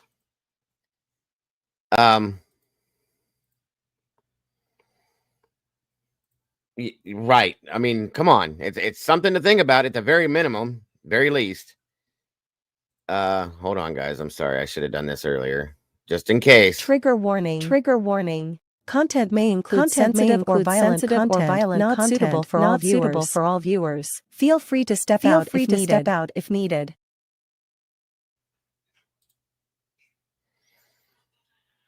I mean, it really makes sense, you guys. Think about it. Okay? It makes other things make sense that don't make any sense to us whatsoever. Summerwell's situation and Sebastian's situation makes zero sense because there's nothing. There's nothing. And there hasn't been for years with Summer. Okay? So again, it makes you think. That's all I'm saying. Yes, that is true. Azalea was found safe today. CZ, thank you for the update again.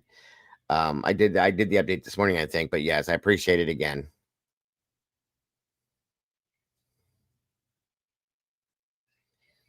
I know, Taylor. I know. It's facts, and it's okay. It's understandable. It's absolutely understandable. I would say the description, if you remember what Craigslist looked like 15 years ago, where you pick a community, you drill down to sub-communities, and then you can look and search. Do you want an Asian girl, a African-American girl, a white girl? Do you want a girl who's fresh on the market for just this week? Do you want somebody with experience? It is heartbreaking. Two reasons: the fact that it exists, and the fact that if all these people know about it, the customers, the salesmen, the people who were at one time on there, I want to know, why are the police not doing anything about it? We have time to arrest kids all over the world selling drugs and different things they're doing on the internet, and I'm referencing all kinds of stories I've caught over the years. I want to understand, why is nobody from a law enforcement perspective going to this website, finding who is the name behind the IP address, and going and arresting that man? That is prostitution on a national level. Yeah. Men are using credit cards to pay. I'm sorry, go ahead, Renee. They have the resources to figure it out. Oh, they sure do. And I'm telling you, listen, I'm not so political. I vote both sides of the deal. But one of the things I can't miss that's in the news, since we've been going through our thing, and I'm a little bit out of date, but I know Elon Musk is firing a whole lot of federal workers. I wish to God he'd hire them all back and put them all on the FBI payroll, or whatever agency in this country that has 3 letters. It's a guarantee they're using VPNs, SRB. They know exactly what they're doing, how to do it, and how to stay completely invisible. They've been doing it for a long time, and they're going to keep doing it. That's the sad part. That's probably one of the main reasons why law enforcement it's not so easy to be able to get to it. You know what I mean? It's sad, it's disheartening, and it's frustrating, because we all want to do something about this. Nobody can. That's the problem at this point. So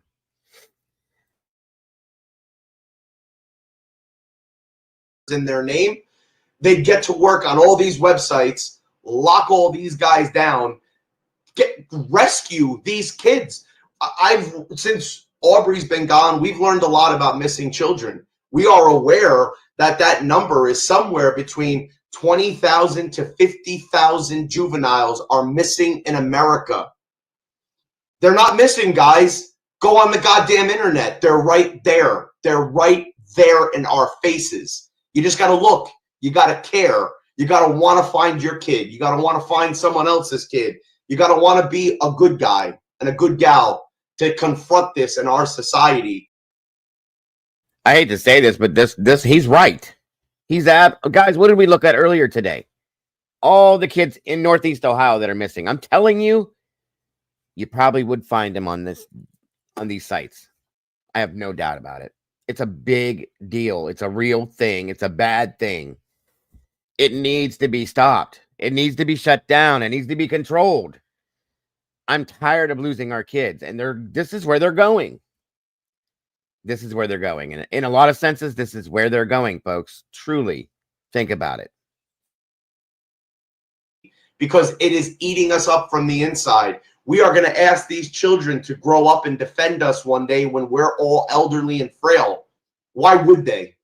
I won't. I wouldn't. I don't think your children are going to want to either. And it's not, again, this is our story right now. But on January 9th, I was just as ignorant as all of you are. And maybe you guys are more informed because you're here with us today. So let me just say, I was as ignorant as your average American. I never thought it would happen to us. I never thought the problem was this disgustingly. There it is. There it is. How many times have we told you? Mom has said this. I have said this. Arctic has said this. Dutchie has said this. Doodle has said this. Wisdom has said this. A lot of these families, a lot of us have always thought and said, you never think it can happen to you. I never thought it would happen to me.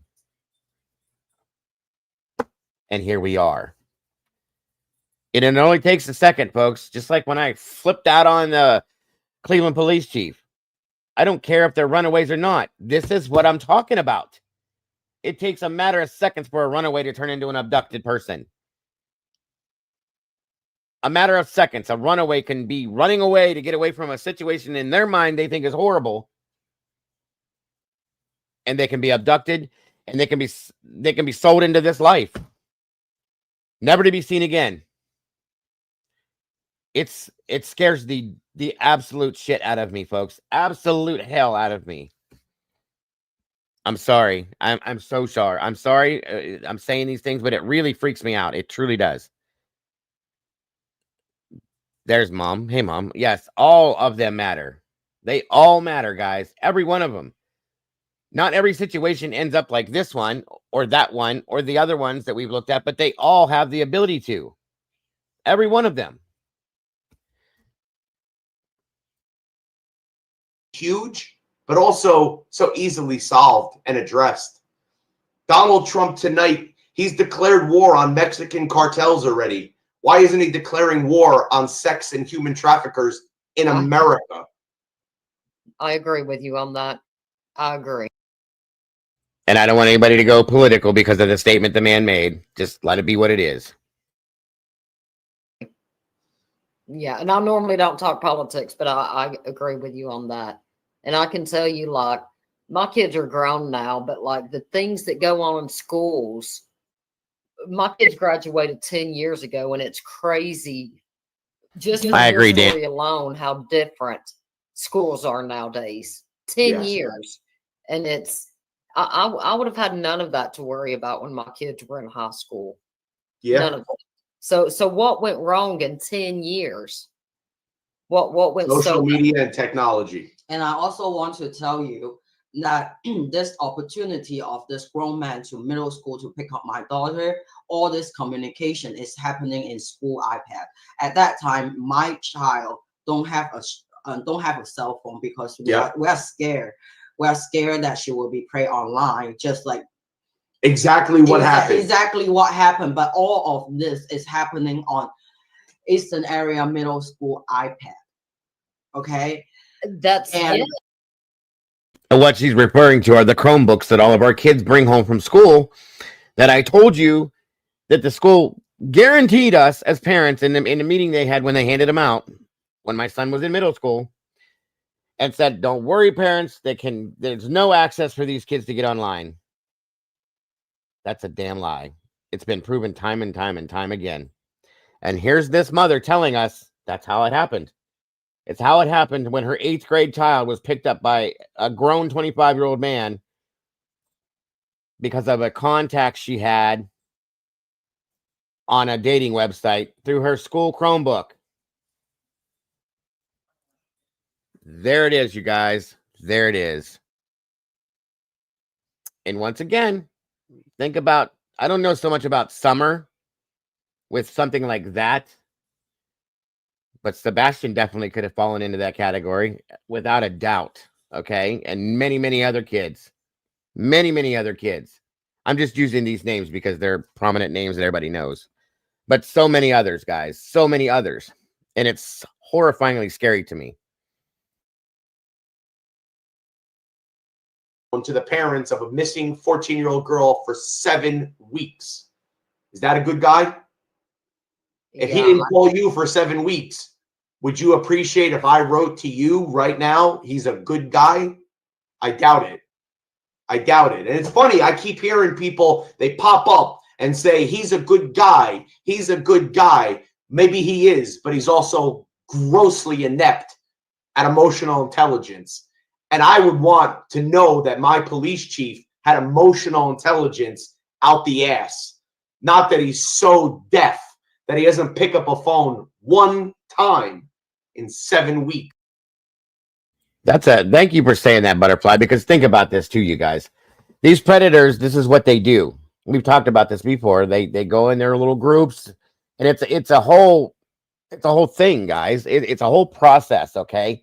It's a job for them. They're hired on to do these things, okay? In these groups. And they do this in groups of 3 to 4 to 5 different people, maybe more. And it's a daily thing. They're constantly doing this. And the government has looked for ways to shut them down. They go after them. They do this, they do that. And of course, these predators are finding ways to get away from them, to get away with it, to keep it going.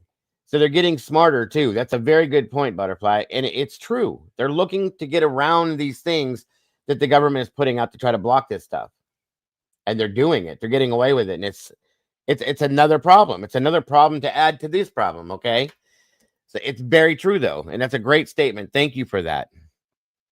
The grooming is unbelievable, okay? It's very, very much a regular thing everywhere now. It really is. And it's that scary. Palmer, I don't know how many square miles it is, but I'm a pretty big guy, and I bet you I can walk from end to end in only about an hour. That's how close. I could walk to the police station and be there in 15 minutes. This guy doesn't exactly have to get in his car and go far to come knock on our door, shake our hand, and introduce himself. Show some compassion for his community, that he is in charge of keeping safe. Okay? So I'm sorry if I refuse to agree nor give a shit that he's a good guy. There's a lot of good guys. But you know where your society dies? When the good guys turn their back on the crime. When the good guys don't stand up and do what I'm doing. That's where we lose. When a good guy thinks he doesn't have time to go over and hug. Why isn't he coming here and talking to my wife? Why isn't he coming here talking to me? Because he doesn't like that I'm trying to hold his team accountable? Because they're bothered that we expect daily updates on a missing 14-year-old kid? That's our crime? We deserve to be shunned? Yeah, I can't imagine any of you are going to agree that he's a good guy. And being a good guy, that's not a criteria for being a police chief. Okay? He's the chief. #1 guy. And it's not like there's 50 children missing from Palmer Township, right? Or even from Lehigh Valley. But, well, now I know that they're doing their job. That makes me feel a little more comfortable. But, yeah, I mean... And it looks to me like Ink and Pearl's probably some relative of somebody on the police force. Ink and Pearl's, let me be very clear with you. No, we were not getting contact from other officers on the case. We had periodic updates.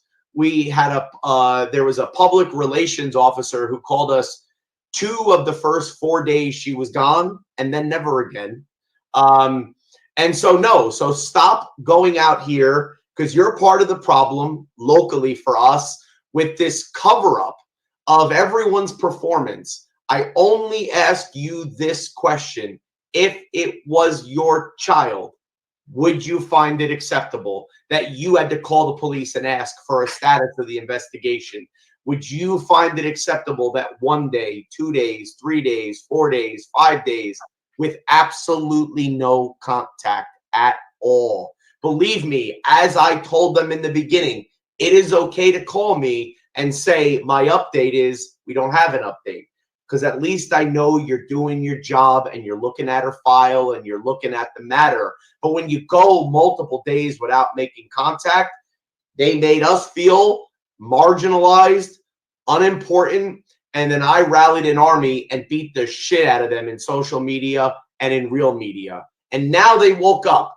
But the reality is I feel bad about myself because I believe in the police. I've brought Aubrey to the police on every single occasion.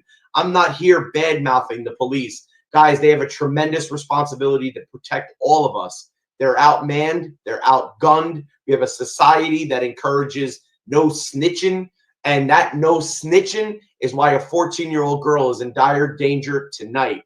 And so I want to get back on talking about that teenager, Aubrey Woo, And if there's relevant questions about her, I would love to talk about that because my feelings are known about the police. But I went there yesterday. I shook their hands. I apologized for publicly flogging them in our community. I asked to reset the relationship with them. And here's the thing that I found the most encouraging. 3 of the 4 detectives were out in the field conducting interviews for Aubrey's investigation. And I felt that I came home and I said to Jade, that impressed me more than anything. They could have told me to fuck off and leave. But instead, the sergeant sat in the lobby, talked to me for 45 minutes, and we hugged, and I left.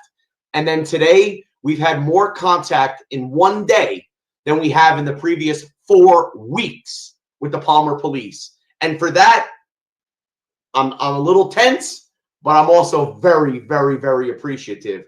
And it looks like we're making a lot of progress now because we're communicating. And that's why, back to Incan, whoever that name was, that. Sorry, Mom. She went missing January 9th, I believe, 2025, out of Palmer, Pennsylvania, Mom. It's a small town in Lehigh Valley, PA. It's actually really not that far from here.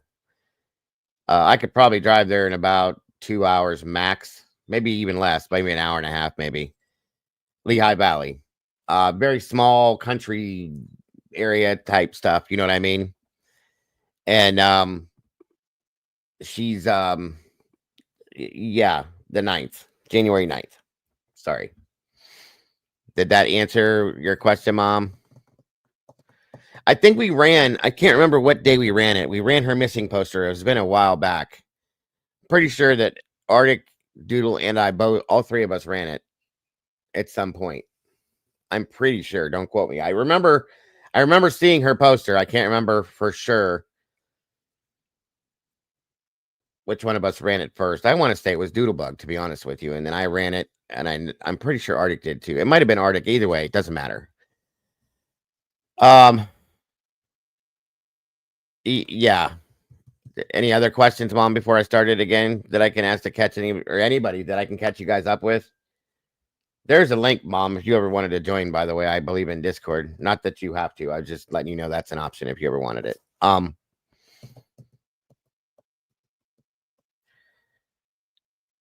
hope that answers it. So that's like a month and a half ago. January 9th. We're over. Yeah. Roughly, Brian. About that much. Yeah. Oh, they have every right to be too. They're very upset. And I don't blame them considering the situation and the stuff that he's talking about. Can you hear me, Mom?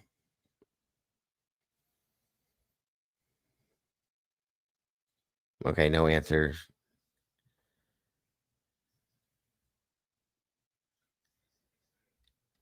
Okay, I'm going to keep going. That is where your chief is so critical. Yeah, the detectives and the families are going to butt heads because we're stressed, he's stressed, we all want the same outcome.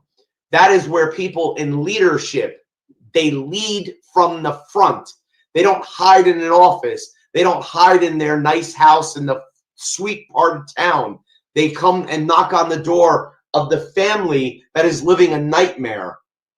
Because I'm sure he's rubbing the shoulders of his detectives when I hurt their feelings. And he should have been, because he leads those guys. And I was hurting feelings. But he should also be here rubbing Jade's shoulders and apologizing that he hasn't brought her child home yet. And I don't care what anybody says. If you came to my job and I failed in that. Thank you for joining us, Dandy. I appreciate you. Like I said, guys, I may not run this whole video here because Mom is live now, guys. For those of you who don't have it, can we drop Mom's link, please? Oh, you can't see it now?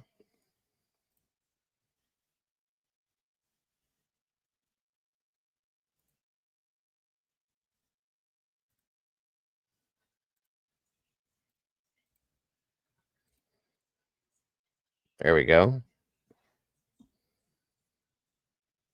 Is that better, SRB? They're over here now. Thank you, SRB. There's Mom's link there, guys. For those of you that want to jump over there, like I said, I'm gonna play some more here and then I'll come back to it. You can't see it? That's weird.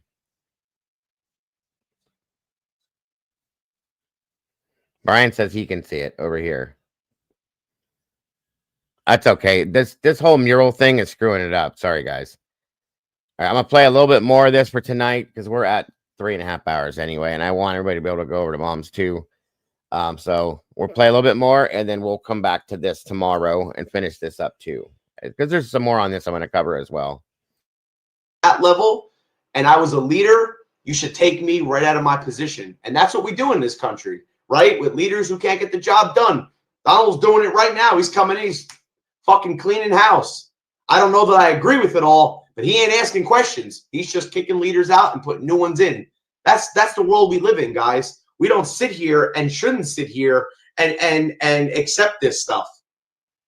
And I'm not meaning to attack the police, but I am angry. We have been very angry. That is the version of me that most of the public got to meet. The F-bombing, angry, name-dropping, hate-spewing guy.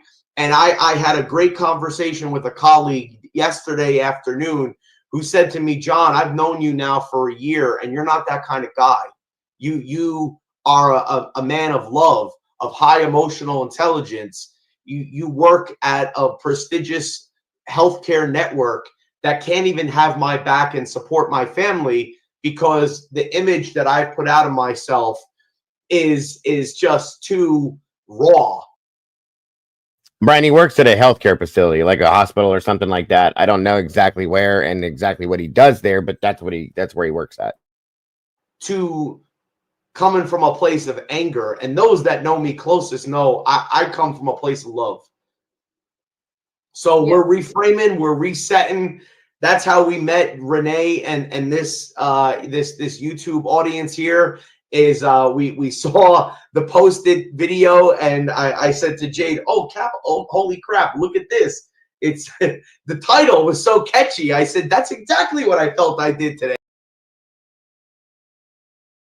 Okay, and that's pretty much the end of the first part of that interview. There's more stuff to come, but like I said, I think I'll pick this up tomorrow and cover the rest of this, and there's some other things on this I want to put out as well. Like I said, we've been here 3.5 hours, and Mom is live, and I would love everybody to be able to go over there to support her as well. So I appreciate you guys being here for this. It was a good show tonight. I'm very, very appreciative of all of you. The Blue Crew, I'm grateful for all of you too. SRB, thank you so much.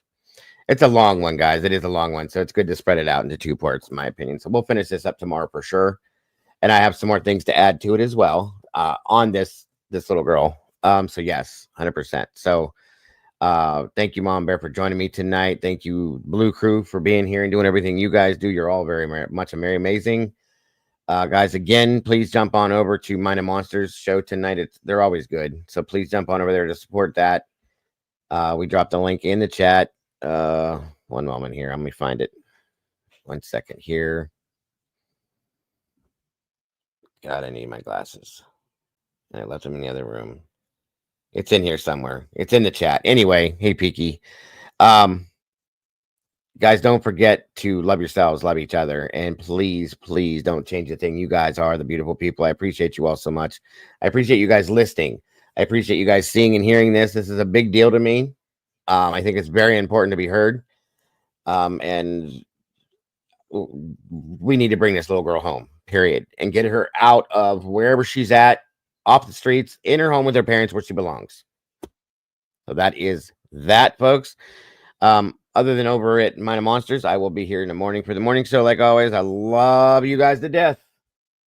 I hope you have an amazing rest of your night. Much love to you all. God bless. Good night, and I will see you soon. Bye-bye, everybody.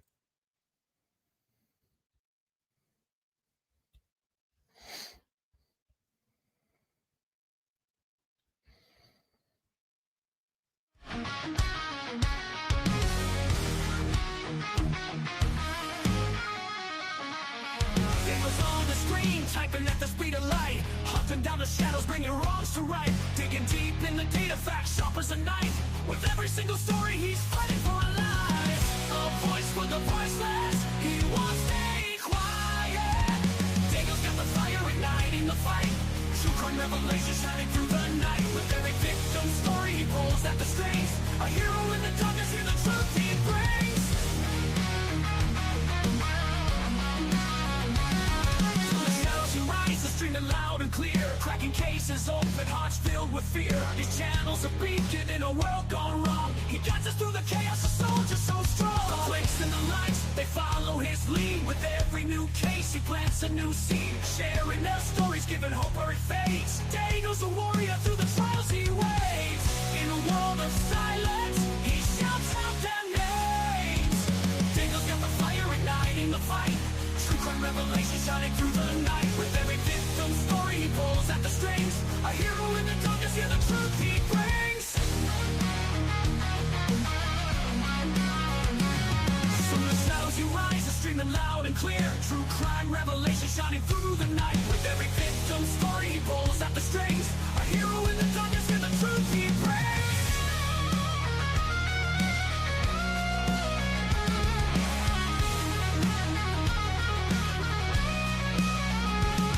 From the shadows and lawless, he won't let us fall. Bringing the truth out, answering the call. From every soul forgotten, he's here to stand tall. Daniel the genuine, will always give it his all.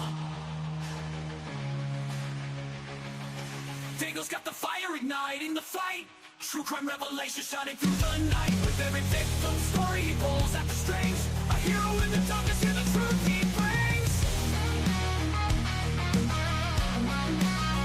Hear the truth he brings.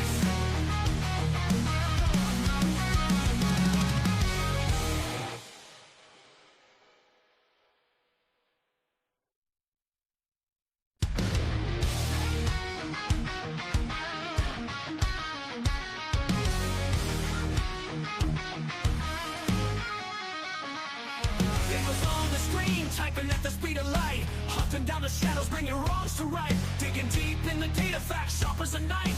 With every single story, he's fighting for a life. A voice for the voiceless, he won't stay quiet. Daniel's got the fire igniting the fight. True crime revelation shining through the night. With every victim story, he pulls at the strings. A hero in the darkness, hear the truth he brings.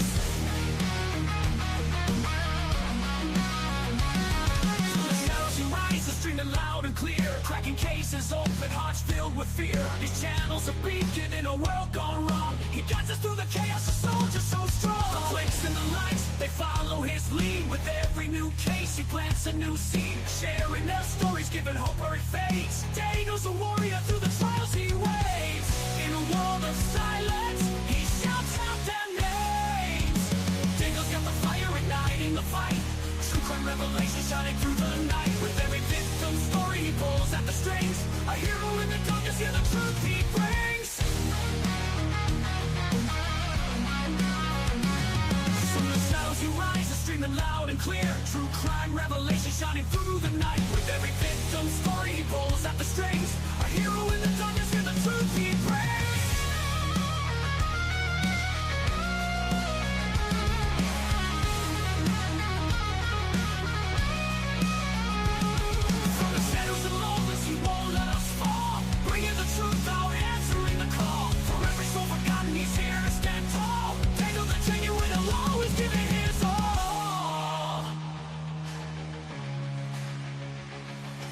Daniel's got the fire igniting the fight. True crime revelation shining through the night. With every victim story, he pulls at the strings. A hero in the darkness, hear the truth he brings. Hear the truth he brings.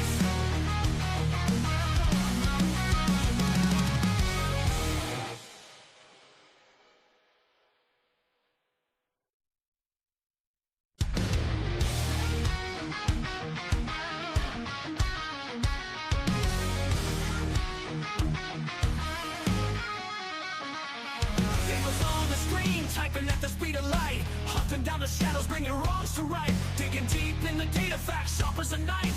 With every single story, he's fighting for a life. A voice for the voiceless, he won't stay quiet.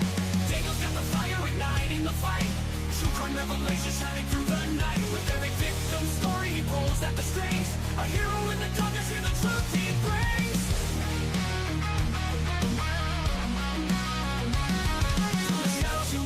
Streaming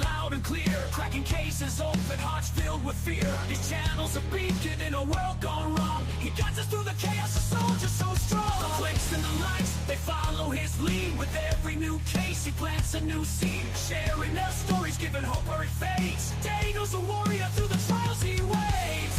In a world of silence, he shouts out their names. Daniel's got the fire igniting the fight. True crime revelation shining through the night. With every victim story, he pulls at the strings. A hero in the darkness, hear the truth he brings.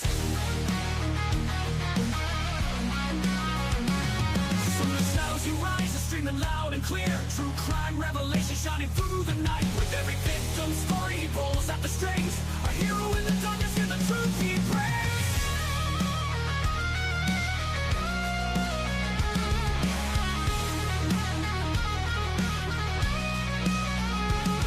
From the shadows and lawless, he won't let us fall. Bringing the truth out, answering the call. For every soul forgotten, he's here to stand tall. Tangle the genuine, he'll always give it his all. Dangle's got the fire igniting the fight. True crime revelation shining through the night. With every victim story, he pulls at the strings. A hero in the darkness, hear the truth he brings. Hear the truth he brings.